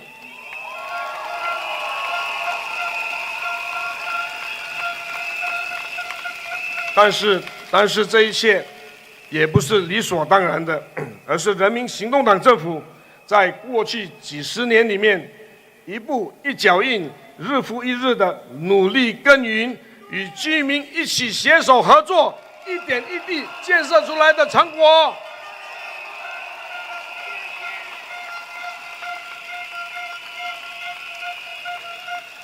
我希望我们大家能够坚守我们努力得来的这一切的成果。或许有人会问，严金勇，你已经66岁了，又是副总理，还要管理经济和国际的事务，哪里还有时间来照顾我们的榜儿居民呢？我的回答很简单，从2001年踏入政坛以来，已经快25年了。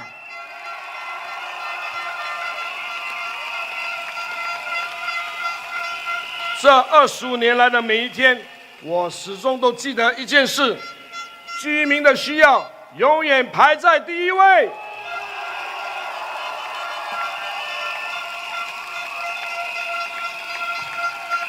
当好一名议员，是我最初的承诺，也是我始终不变的初衷。最近，黄循财总理说我是攻坚队长，英文叫做 Task Force Man。什么是攻坚队长呢？讲得直接一点，就是哪里有需要我就去哪里。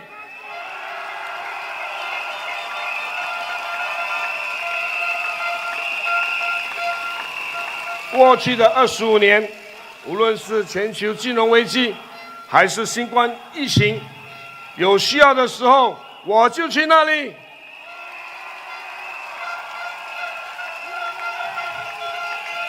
我很庆幸能够和许许多多的新加坡人并肩作战。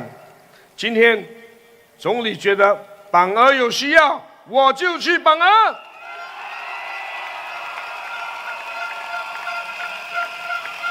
无论什么压力，我都不必怕。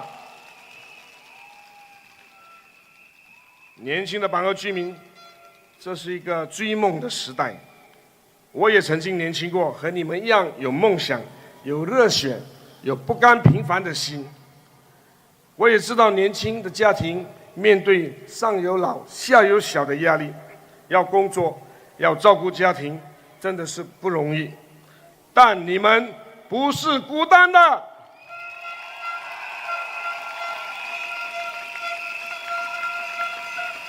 我将会用我所有的力量来支持你们，守护你们，陪你们一起走下去。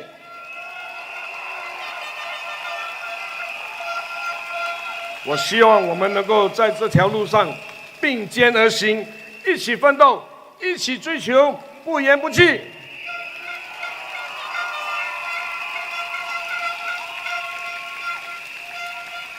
接下来的日子，我希望继续担任大家的攻坚队长，为新加坡服务，为榜儿服务，尽量解决大家生活上的困难，迈向前面。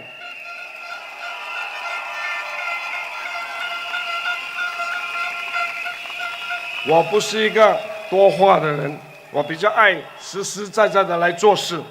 我相信，信任不是凭口说的，而是做出来的。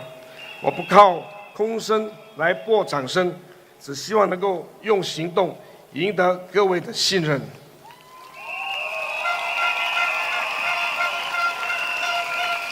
我要特别感谢我的团队，他们都是非常称职的议员，我也很荣幸能和他们站在一起，为榜二的居民争取继续服务的机会。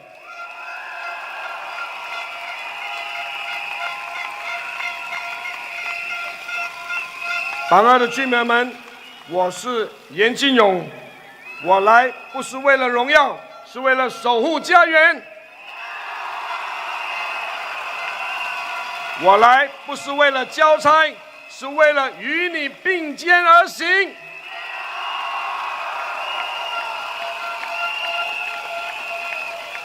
感谢大家这些日子给我的鼓励，也感谢你们一直以来对人民行动党的信任。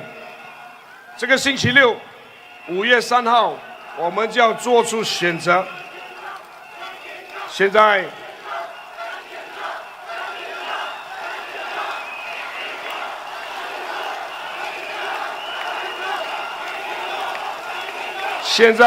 新加坡面临一个重要的关头，这是一个非常重要的选择，选择谁能和你一起面对挑战。谁能在你需要的帮助的时候，在那里帮助你？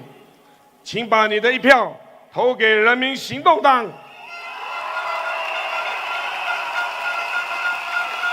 让我们携手同行，建造更美好的榜儿，建立一个更坚强的新加坡。谢谢。Friends and residents in Pongo, in 2 days' time, you will cast your vote to decide who should serve you and who you want to represent you in Parliament and in government. The stakes are high. The stakes are high because this GE is about you, your welfare, your job, your family, your future.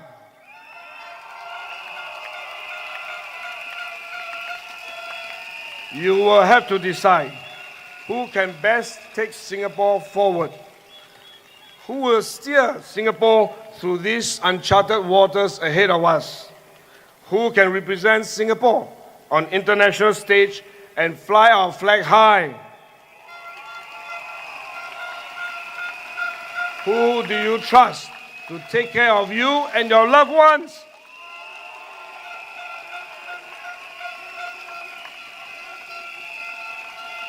I may be new to this town, but I'm no stranger to crisis.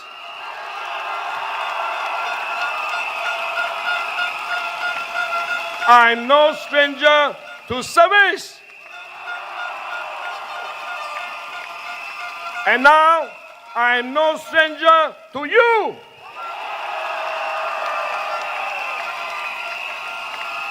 I'm here in Pongo, and I'm here to stay. I'm here to carry on and build on the good work of SM, Teo, and the current Pongo team. They have done what they have done for you.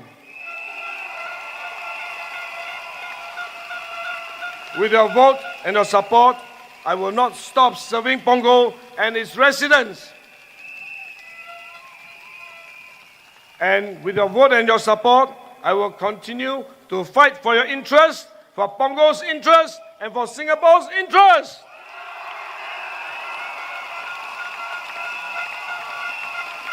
For as long as I'm here, I will serve with all that I have. I hope to win your trust. Please give my team and I the opportunity to work for you and to work with you. Together, we can build a caring, inclusive, and vibrant Pongo. Vote for me and my team. Vote for PAP. Thank you.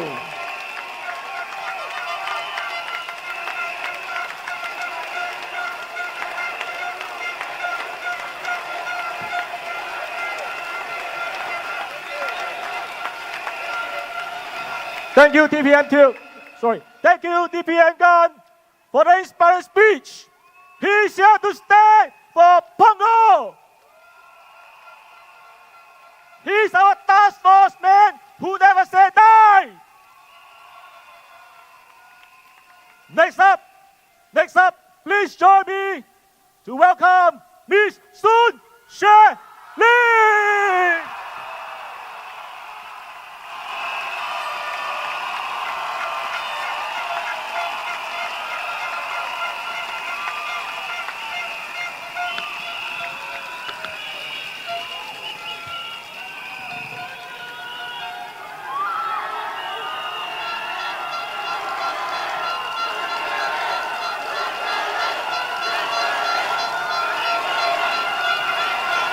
My dear residents, my dear children, thank you for joining me for tonight's rally.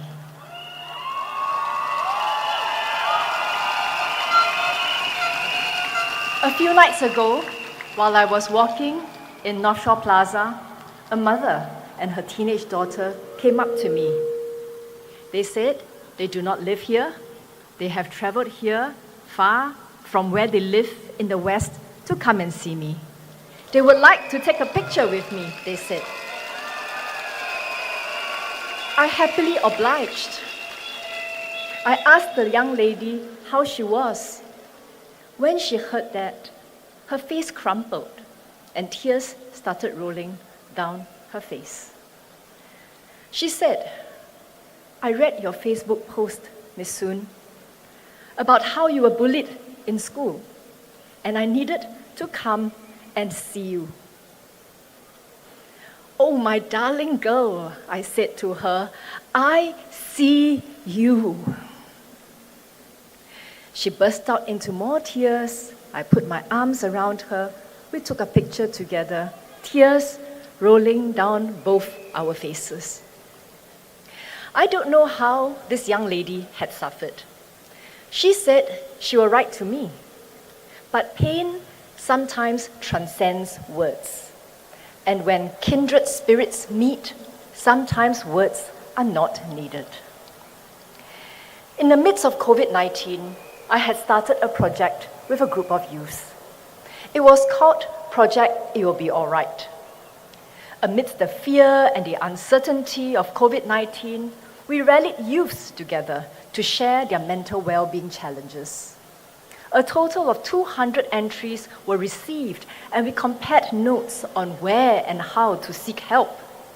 It taught me the importance of opening channels of communication and respecting the experience of each and every person. As an MP in Pongo West, I pay close attention to the needs of my residents. I listen to them. I hear them when they speak. I listen with my heart. They are worried about the cost of bringing up children. They try to balance work responsibilities while taking care of young children. And ever since I became an MP in 2015, I started out as a backbencher. I have actively championed the interests of young families. When I heard about escalating infant milk formula prices in 2017, I did a market study. I filed an adjournment motion to have the topic discussed in Parliament. This led to the setting up of an infant milk formula task force, and this subsequently led to the tightening of labeling rules and the introduction of lower-priced house brands which are affordable but similarly nutritious for babies. Young families also spoke to me about the wait for preschool places and concerns over preschool costs.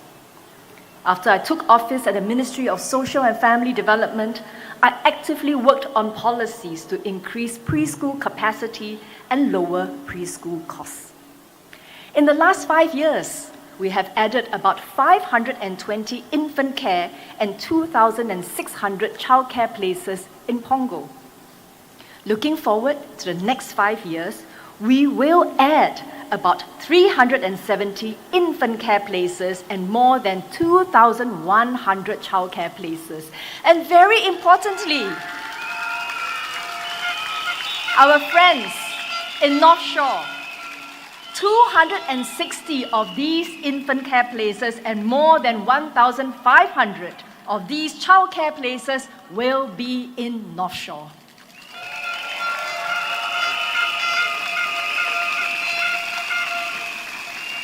I have also announced repeated fee decreases in childcare fees in the past few years. I know more will need to be done to address the needs of young families. In December 2024, I launched a child-minding pilot for infants, and at the same time, we put in place extended paternity leave and shared parental leave for young families starting April 2025. Taken together, these policies are meant to provide more help for young parents with an infant. Recently, DPM Gunn has shared that he intends to appoint me as the Town Council Chairman to look after Punggol GRC should he have the residents' support. He has shared his views about why he thinks I'm suited for the job. My dear residents, when I first came to Punggol West, I had a challenging task. I remember when I was pregnant in 2016, at the same time in Punggol West, 37 of our HDB blocks had faulty lifts. The lifts kept breaking down. I was pregnant then, I did many engagement sessions, and the last engagement session I did with my residents was 5 days away, 5 days before I delivered my child, at 38 weeks and 2 days.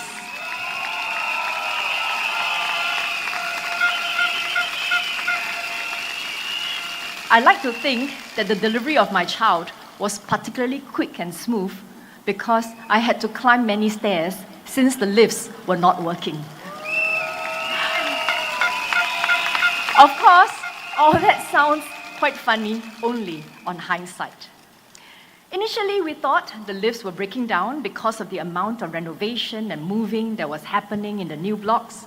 But subsequently, after I raised it repeatedly with the Ministry of National Development and we had several meetings together with the lift contractor, did we realize that there were design and programming issues with the lifts. Suffice to say, the foreign lift contractor was blacklisted for 2 years.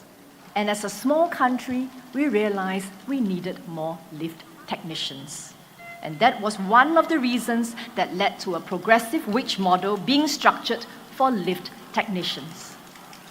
So, my dear residents, what I want to say to you is that I hear you, I see you, I listen to you when you share your feedback with me.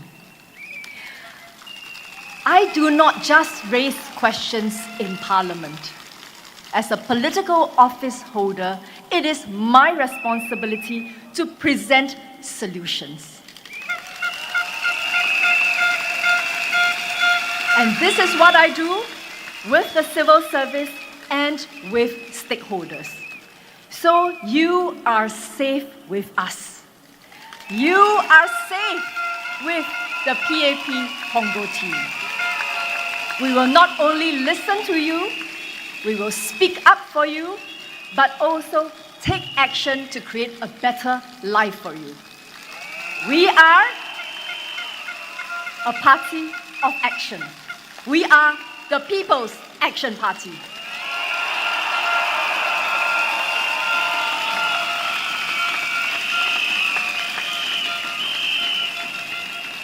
亲爱的居民朋友们，这次的选举，我听到了大家的声音，无论是赞扬还是批评，我都认真倾听。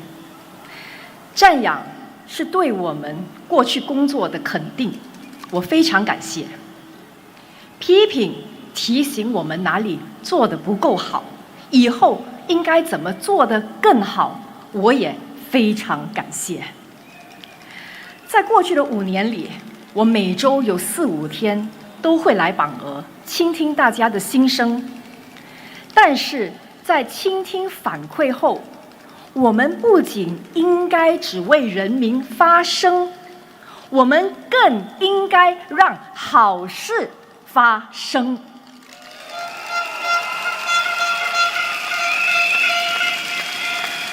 这5年里，我挨家挨户做了157次家访，了解居民的反馈，还做了27次的社区巡视，解决一些社区的问题。我还会另外找时间去探访特别有需要的家庭。我还会通过接见选民活动以及电子邮件的方式，每月处理几百位居民的生活难题。有些问题，如果居民朋友们觉得很重要、很紧迫，我不会只是向政府提出意见，等政府来解决，而是自己组织团队，调动资源解决问题。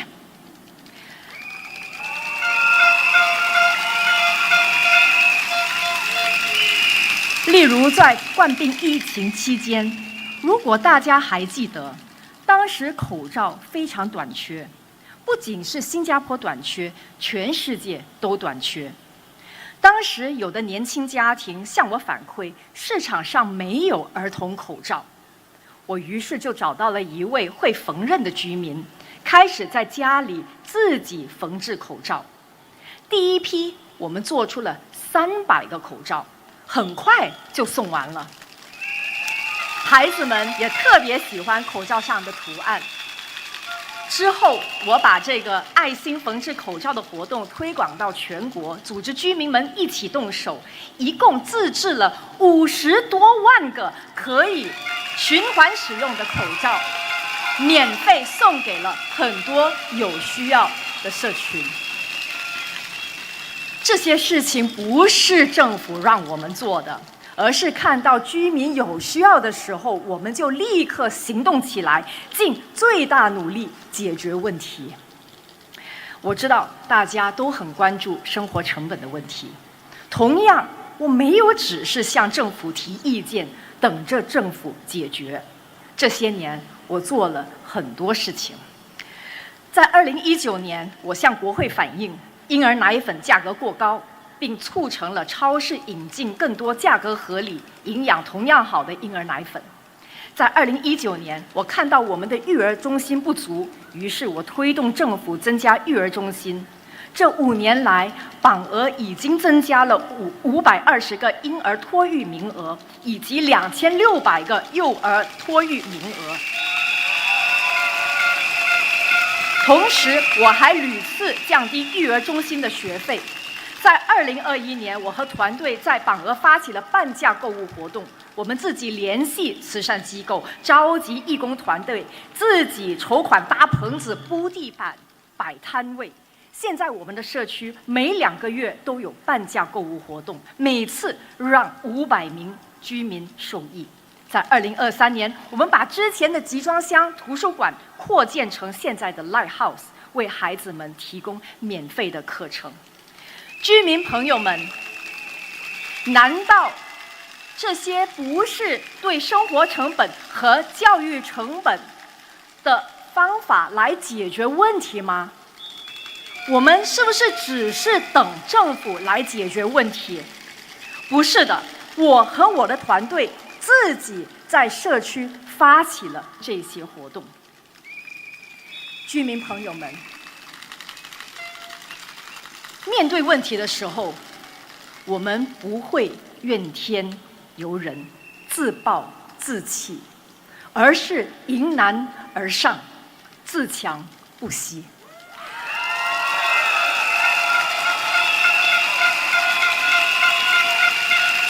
榜额的居民朋友们，有时我也会和你一样，有时我也会觉得生活中有的地方不够完美，有时候我也想抱怨，但是我会提醒自己，抱怨无法解决问题，一时的冲动可能会导致问题更糟。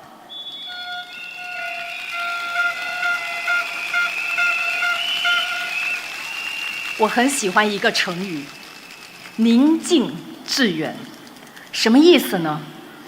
就是为了实现长远的目标，我们需要一颗宁静的心，我们需要一个冷静的头脑。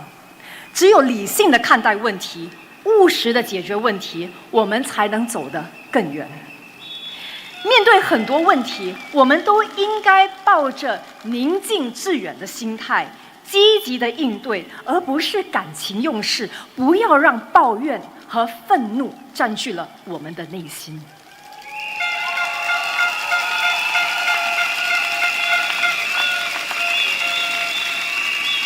榜鹅的居民朋友们，我了解新兴的榜鹅社区还有很多不完美的地方，您的声音我听到了，副总理听到了，我们的团队都听到了。榜鹅的居民朋友们，我可以向大家保证，既然我来到了榜鹅集选区，我愿意为榜鹅的每一位居民分忧解难。我不仅只为人民发声，也会让好事发生。请选择人民行动党，榜鹅的未来一定会更有希望。谢谢大家。谢谢孙雪玲部长给我们带来美好的憧憬，榜鹅一定会更好。Now, let's listen, follow the heart. Be clear to welcome Prime Minister Mr. Lawrence Wong.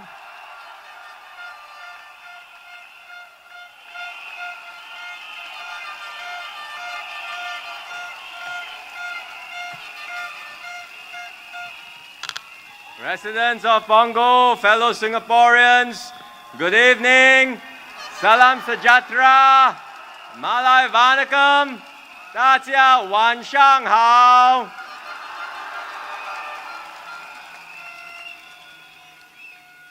We have reached the last day of our campaign, and I'm so happy to do the PAP's final rally of this campaign right here in Pongo with all of you. And with our PAP team for Pongo.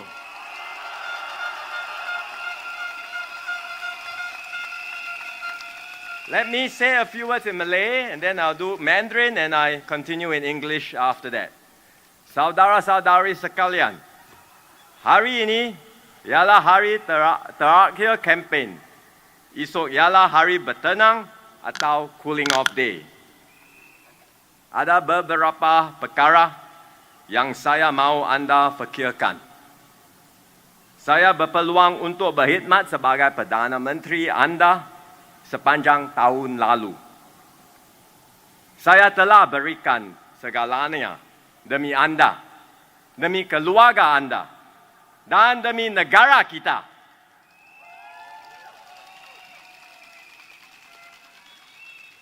Saya juga telah berusaha keras untuk menangani isu-isu yang dekat pada diri anda, seperti kos sara hidup, penjagaan, kesihatan dan banyak lagi. Dan kami ada rancangan untuk melakukan lebih banyak lagi.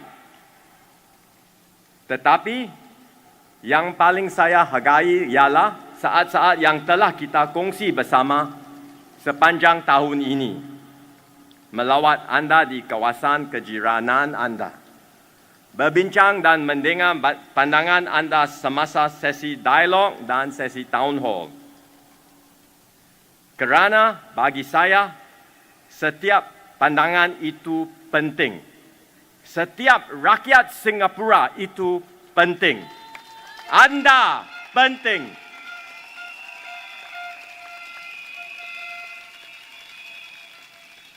Saya baru sahaja memulakan tugas ini.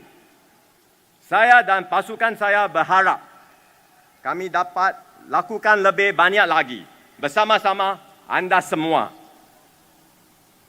Maka itu saya mohon agar anda memberi peluang kepada saya dan pasukan saya untuk berusaha sebaik mungkin untuk anda.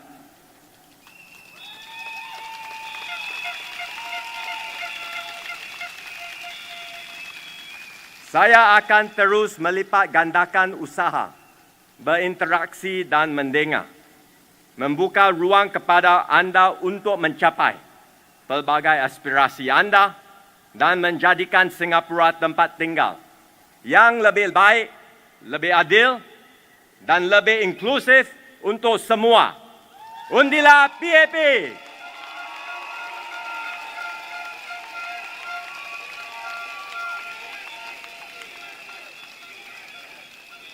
亲爱的同胞，大家晚上好。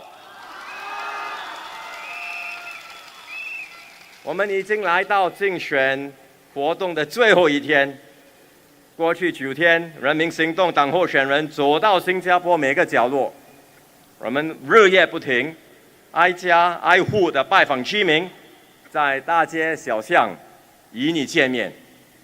我们尊重每一个新加坡人。 要为全体人民服务。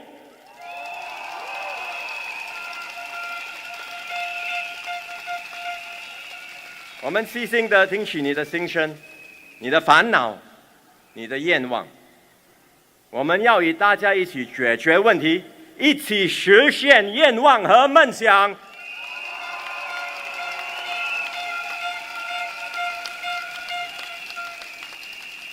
明天是冷静日，我预请大家冷静的思考，细心的分析，小心的决定，2天后做出的你的选择。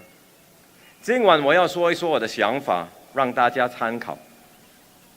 这1年来，我非常荣幸能够担任总理，为人民效劳。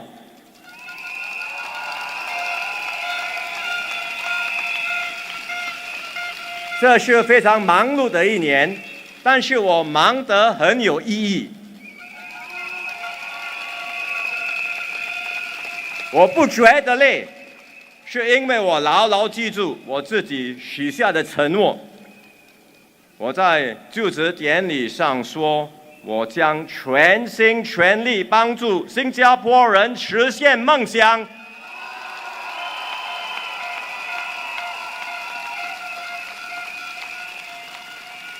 过去1年，我每天在想的，每天在做的，都是要让大家梦想成真。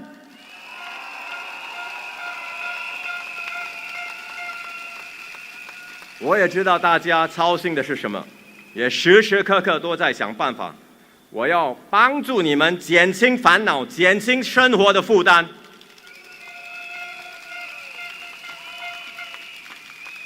我知道自己责任重大，也决心尽自己最大的努力，照顾每一位新加坡人，每一个家庭。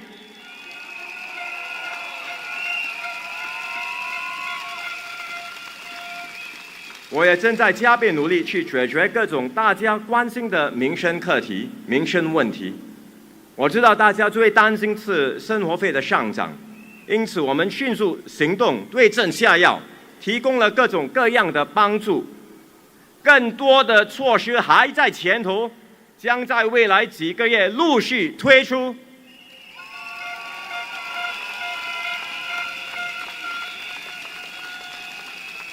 除了生活费，我们也让新加坡人安心的生儿育女，有个温馨的家庭。因此，我们增加了父母共用的产假，也为多子女的家庭提供更多的帮助。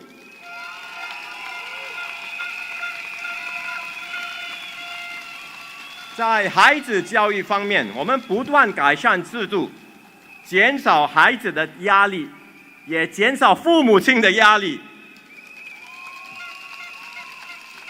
开辟了更多升学的路径，为孩子提供更多选择，更多走向成功的道路。而我们也尽力帮助国人加强就业的能力，准备在未来提供更多培训和提升技能的机会。 在住屋方面，我们也确保国人买得起，也买得到主屋。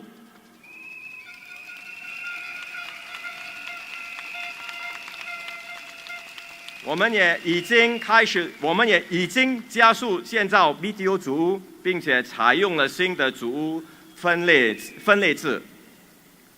近年来，在帮助人民方面，我们做了很多。但是肯定还做得不多，还能够做得不够，所以在未来我们一定会做得更多更好。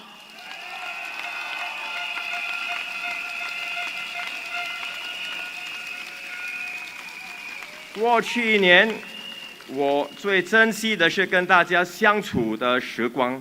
我走到全岛的每一个角落，每一个邻区。您在说话的时候，我用心的听。您的烦恼，您的意见，我都记在心里。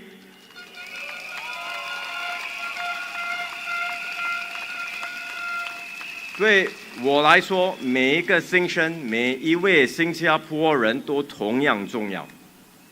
我1年前出任总理，6个月前出任行动党的秘书长。我刚刚起步，还有很多计划要开展。为了实现这些计划，我个人的力量当然是不足够，我需要一个能干的团队帮助我。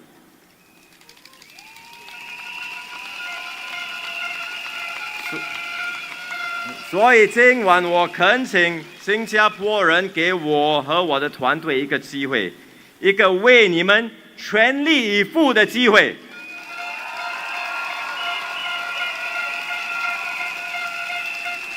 我向大家保证，我们一定会加倍努力，与民众坦诚沟通，尊重不同的意见，开拓更大的空间，让大家参与探讨国家大事，使新加坡成为一个更美好、更公正、更加包容的社会。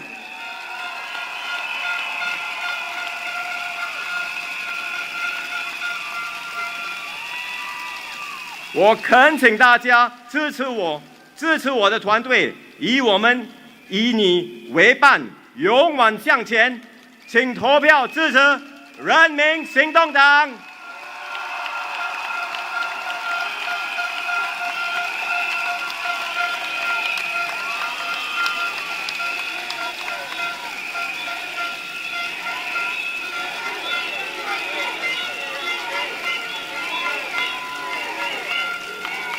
Friends, residents, fellow Singaporeans, once again, it's good to be here, right here on this last day of our campaign.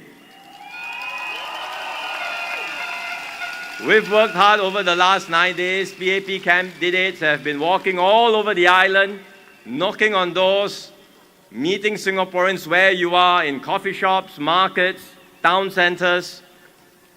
We hear you. We listen to you, we know your concerns, and we thank you for your words of encouragement and support. Thank you very much.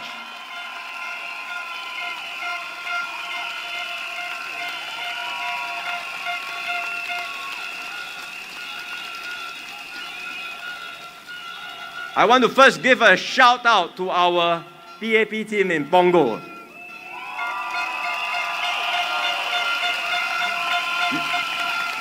You heard them just now.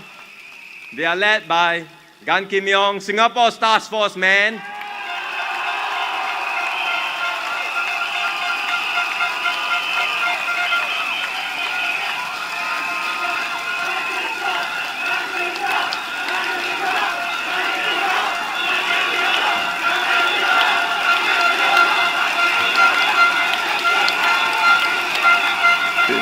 You've got Janil, Shreling, who's going to be your new town council chairman if elected.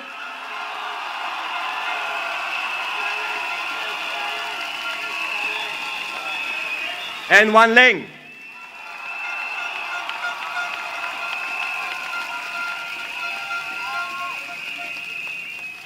The three of them have been here for some time, so you are familiar with them. You know them. You have grown up with them. Your children have grown up with them for some time. So you are in steady and experienced hands. This is a strong team who will take good care of you in Punggol. Please support the PAP team.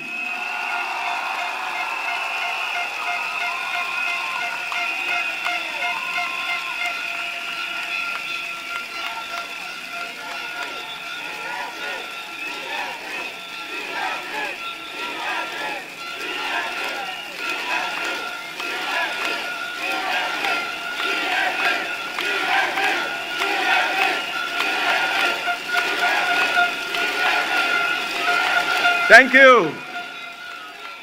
Over the last 9 days, you would have heard different arguments and views put forth by various political parties. In a campaign, emotions get heated up, and I hope things will calm down as we go into cooling off day tomorrow. Then we can all take a step back from the heat of the elections and consider what really matters. And I ask all Singaporeans here in Punggol and everywhere in our island to consider, who do you trust to serve you and your families?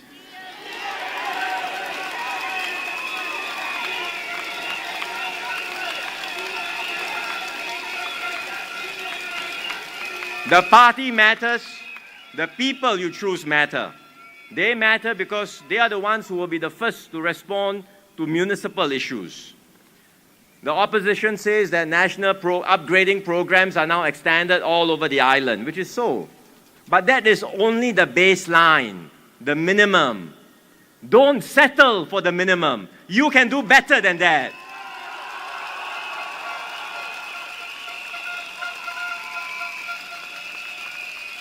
A good team and a good team led by the PAP can make a difference.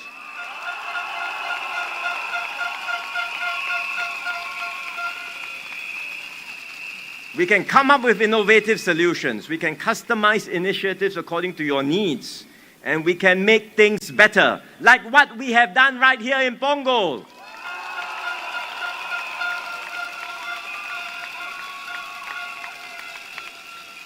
You look at all you have here now in Punggol today. Yes, some of it was due to national planning and national programs, but it's not only that. It's because successive generations of PAP teams have carefully tended to your needs and worked hard to make this a better home for everyone. And this work had started even before some of you moved here. So I hope Punggol residents in this coming election and on Saturday will consider carefully. You know the PAP team well. They have shared their plans with you. Soon Xueling Ling, as I said just now, will be the town council chairman if elected.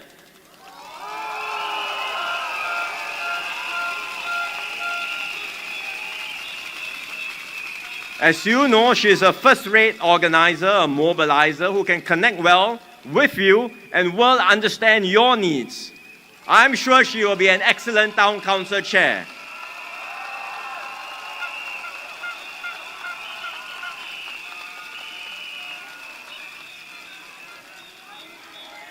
Gan Kim Yong will helm the new North Shore Division. I think he's already told residents that. But he will also provide overall leadership for the GRC like Teo Chee Hian did before.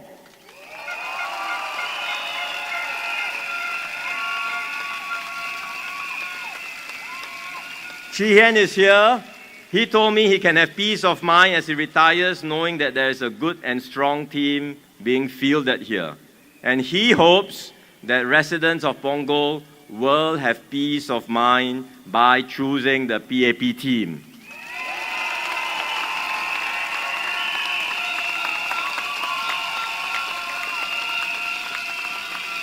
So I hope all residents will give yourselves and your families peace of mind.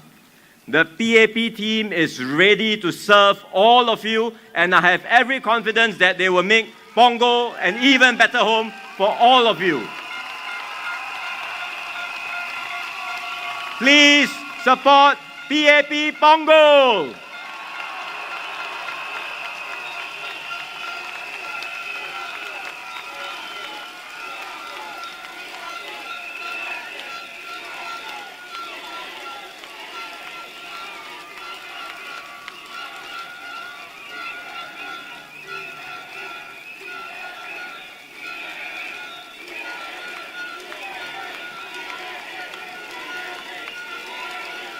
Thank you.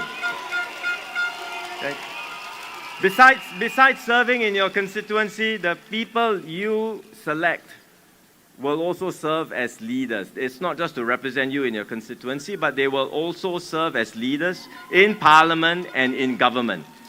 And here, residents have to choose carefully.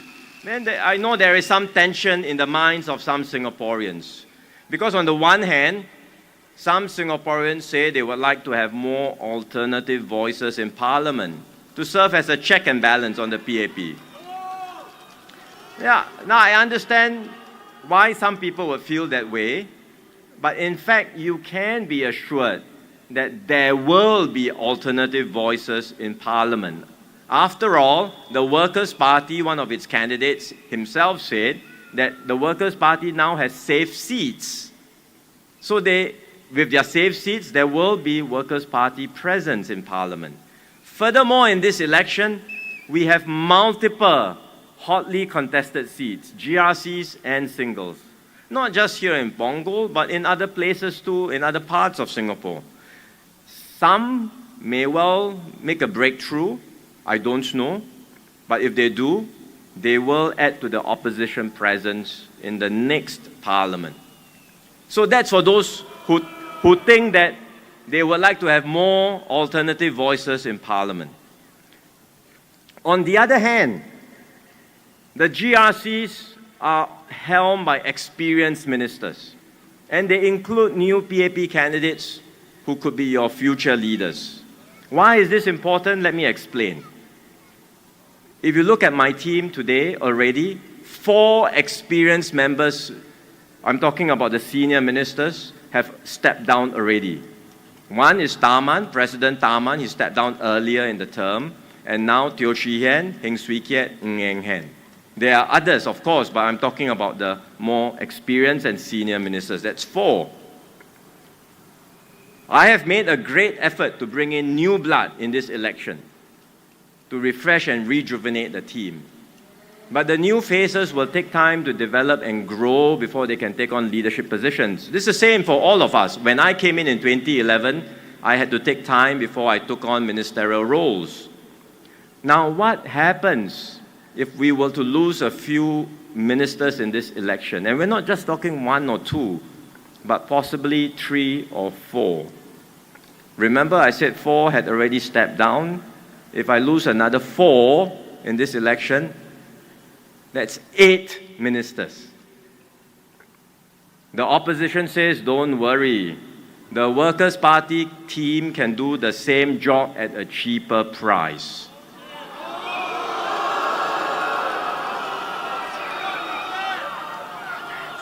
But you know that cannot be true.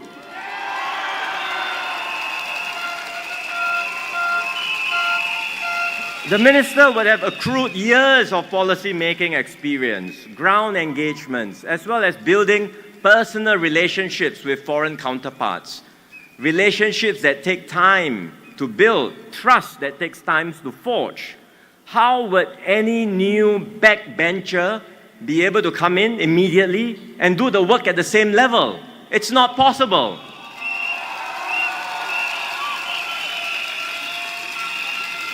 Or you think about team sports like football. In football, if the members of the starting 11, your first 11, if some key members are unable to play, what happens?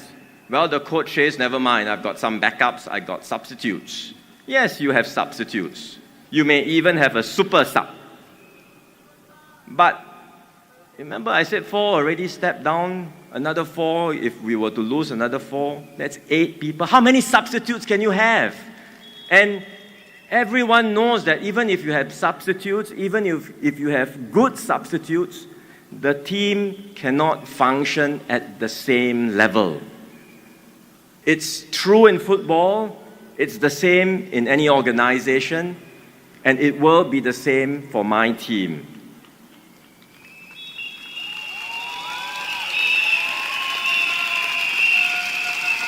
So to all voters all over Singapore, to voters here in Punggol, I would put the issue to you squarely, to consider very seriously, because the stakes are high. If you vote for the opposition, sure, you will get more alternative voices in Parliament. But you will also weaken me and my team. You will weaken our ability to serve you. Ultimately, you will weaken ourselves, Singaporeans, at a time when Singapore is facing a very serious and growing challenge.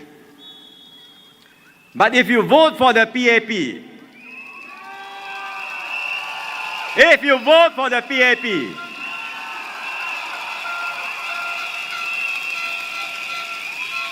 you will not get the contrarian voice that the opposition will surely make in Parliament, although you can be assured there will still be opposition presence in Parliament, like I said. But you will get a dedicated and experienced team to serve you and your family.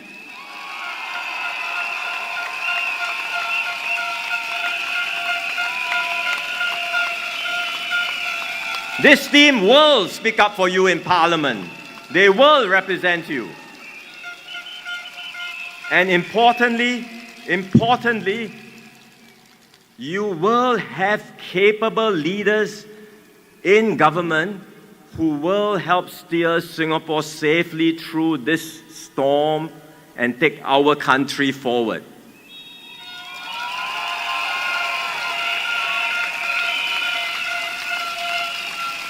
So that's the key choice that Singaporeans and voters will have to consider, each and every one. I know it's not an easy decision to make, but that's your privilege as a citizen of Singapore. You decide on the future of our country. That's how democracy works. You decide on the future of Singapore. Some of you may ask, how should I consider? What will my considerations be based on? How will I decide? Everyone will have their own perspectives and views. I would suggest you consider carefully the character of the individuals you choose.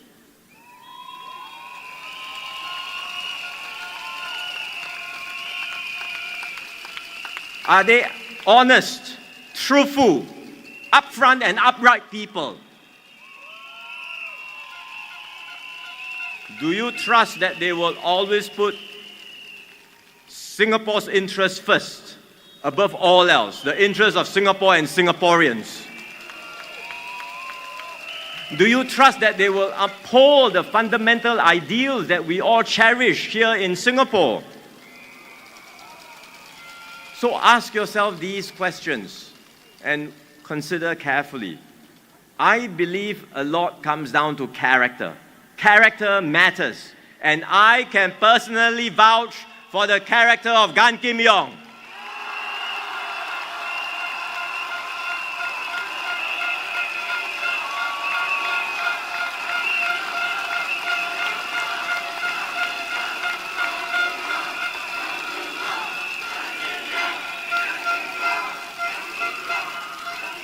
Here is a person who has served Singapore all his life. He's a servant leader, steady, sincere, with a heart for our people. And now with a heart for all of you in Punggol.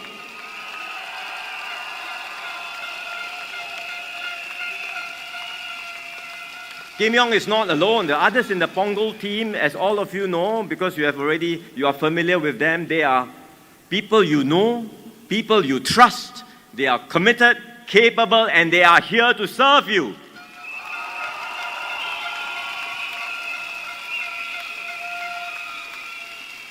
So look at the individuals carefully, consider their character, and I say to all voters in Punggol, please give our PAP team your full support.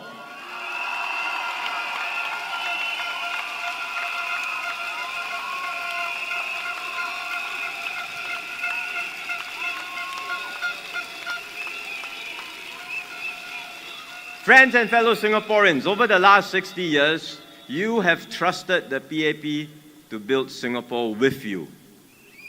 The PAP has walked this journey with you all this while. The opposition parties say they don't want to form the government. Whose responsibility is that? It's the PAP. The PAP does the heavy lifting. The PAP's job. It's not mine. They want more seats, but not more responsibility.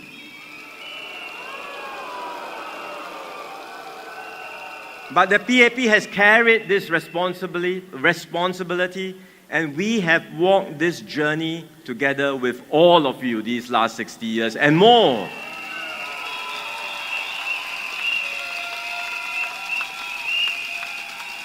And this journey together has been a journey of faith. Because Singapore began with nothing. We had not enough water, no natural resources, no hinterland. We only had a people with different races, language and religions, diverse but bound together by a shared conviction.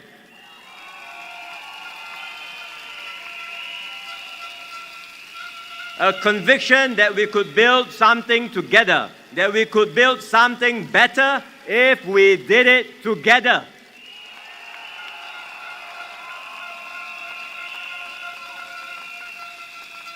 And so many people said that we couldn't make it, but we did. We made this happen.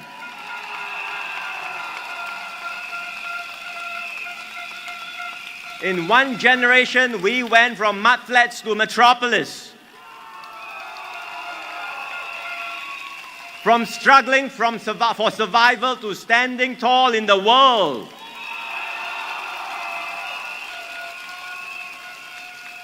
And look, it's not because we got lucky or somehow we struck lottery.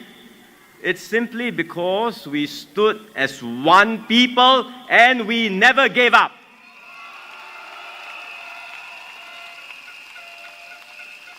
We dared to dream big and we worked hard to make our dreams come true.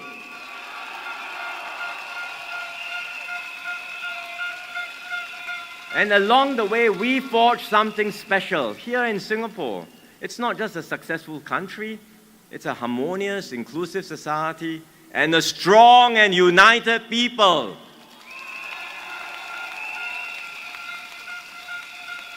That's the Singapore spirit. That is what got us here.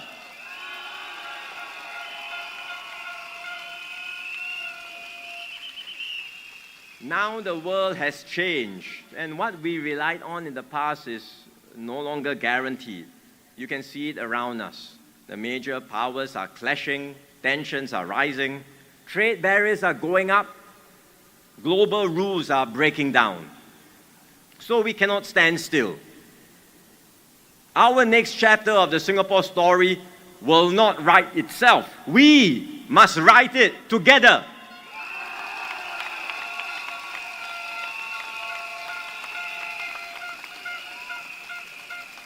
And that's why I stepped forward to serve as your Prime Minister.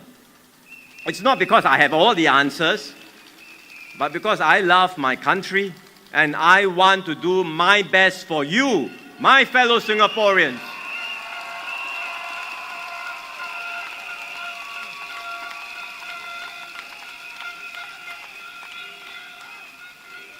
I believe that our best chapters lie ahead of us.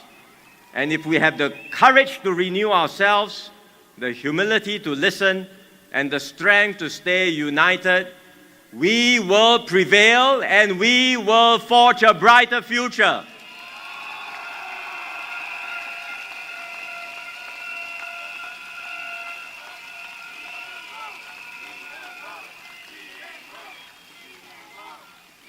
That's what I've tried so hard to do and worked so hard to do over the past year, to bring Singaporeans together and to chart our new way forward as one people.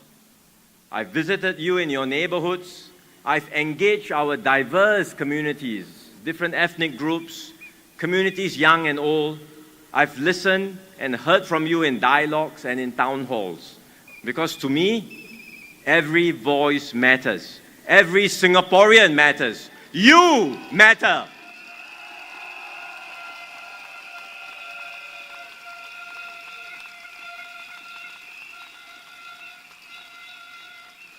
I've just started this work, as you know. It's only been a year since I took on the responsibility as Prime Minister, just 6 months as leader of the PAP.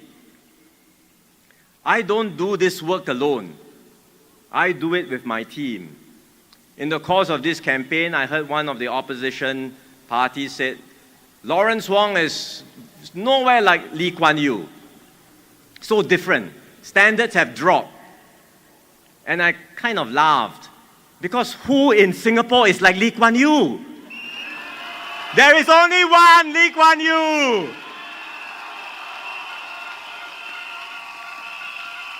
No other. I don't compare myself to him. I am my own person. But remember, even Mr. Lee Kuan Yew had a team to work with. And so too will I. I need a team to work with all of you, to work for you, and to take Singapore forward.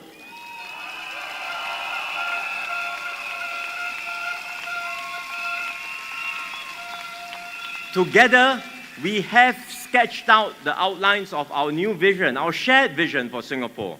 A Singapore that's more caring, more fair, and more just, where every child has a good start, every worker gets a fair shot, where families feel supported, not stressed, where our seniors live with dignity and peace of mind, where progress is measured not just in dollars and cents, but in lives uplifted, dreams fulfilled, and a sense of purpose shared by every Singaporean.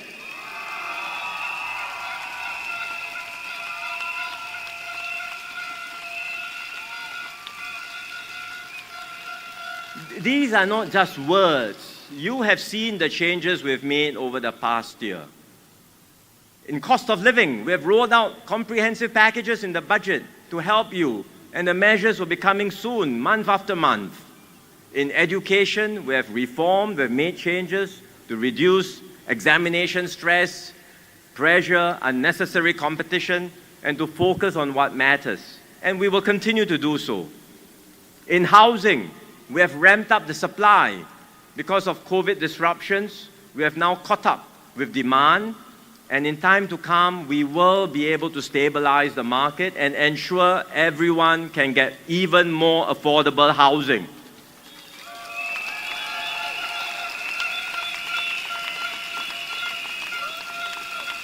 In healthcare, we have increased subsidies. We have made it more affordable. We have made it more affordable for long-term care. We are making it easier for you to stay healthy through Healthier SG. For our families, we are providing more support for parents, for young children. For families with more children, you will get more support.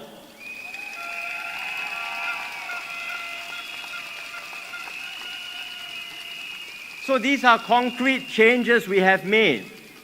But with your trust and with your support, we can go further.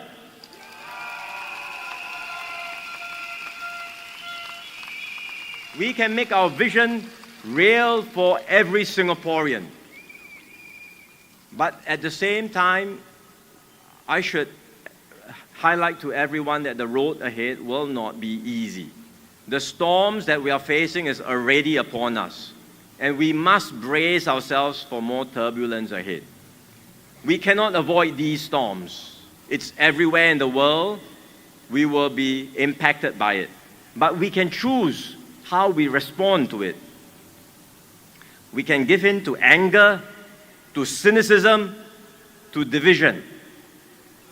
Or we can choose compassion, solidarity, and strength.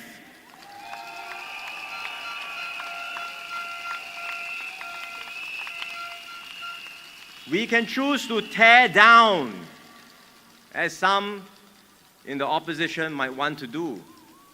Or we can choose to build up.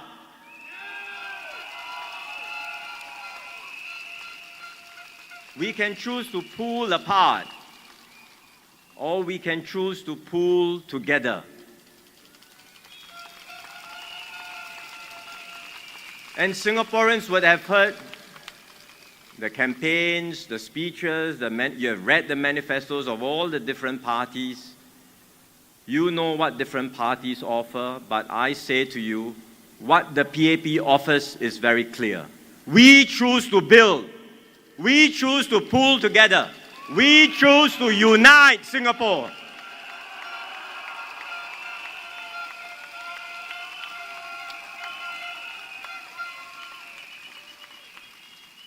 Look, the PAP is not a perfect party. No party is perfect. We make mistakes, but we have always been upfront with you. We own up, we learn, we improve. Through it all, every step of the way, we put Singaporeans at the center of everything we do.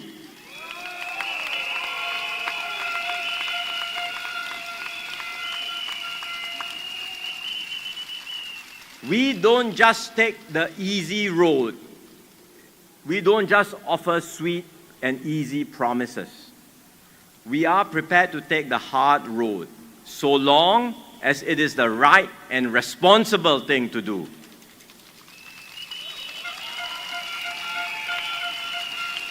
We don't promise that we can solve every problem. Some things will be very complex and may take time. But you will have our word that we will always walk with you, fight for you, and we will never give up on you.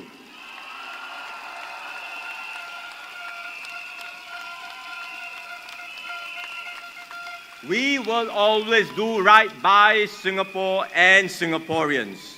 So if you give me and my team your support and trust, we will serve you with all our hearts.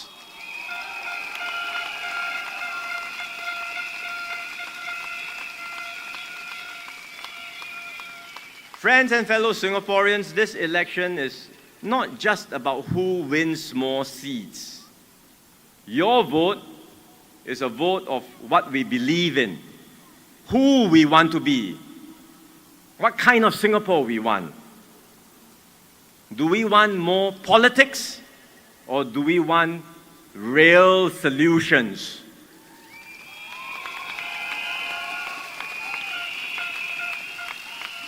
Do we want a country where everything is turned into a fight, divided by anger?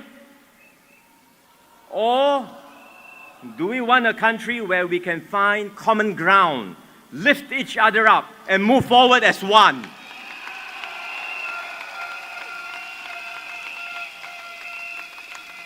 I say, let's choose unity over division. Let's choose integrity over half-truths. Let's choose action over posturing.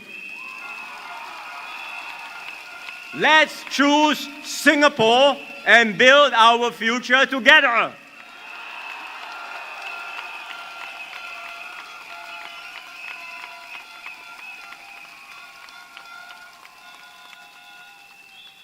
My PAP team and I, every member of my team, every candidate, will focus on what matters. We share a collective new resolve to solve your problems, to improve your lives, and take Singapore forward.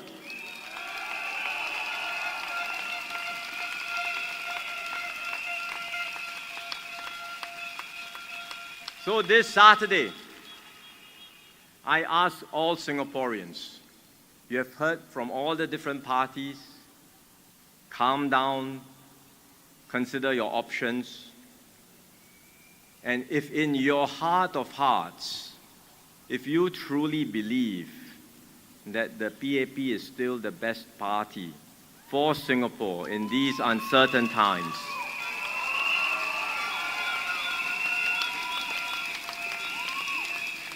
then stand with us. Support me and my team. Vote for the PAP.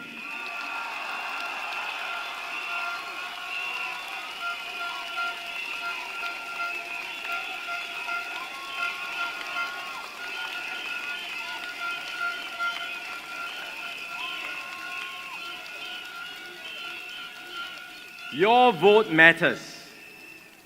Wherever you are, whichever constituency you live in, never take anything for granted. Voting is a privilege for Singaporeans. Your vote matters and will decide the future of our country. So please give me and my team a chance to do our best for you.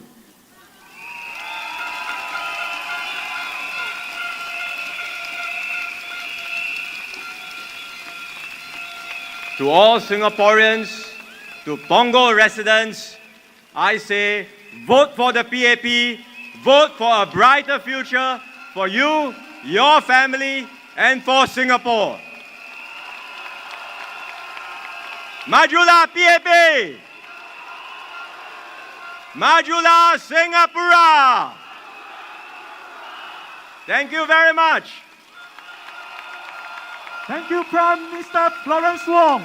May I invite the candidate for Punggol GRC and our guest speaker to the front.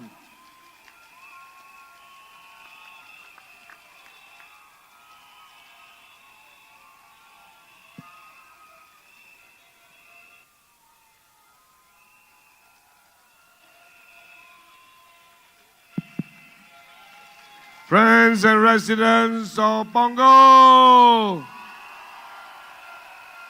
join us in the 3 cheers. Follow me. Majulah PAP! Majulah Singapura!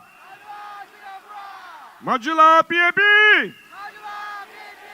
Majulah Singapura!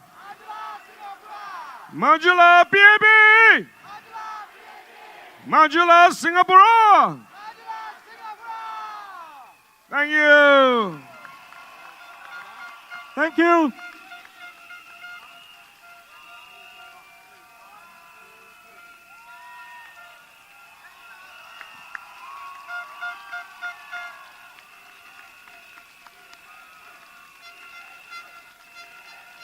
Thank you, Prime Minister. Thank you, TPN Gan. Thank you, candidates. Our guest speaker. Thank you, PAP. Thank you, everybody. Thank you, Punggol.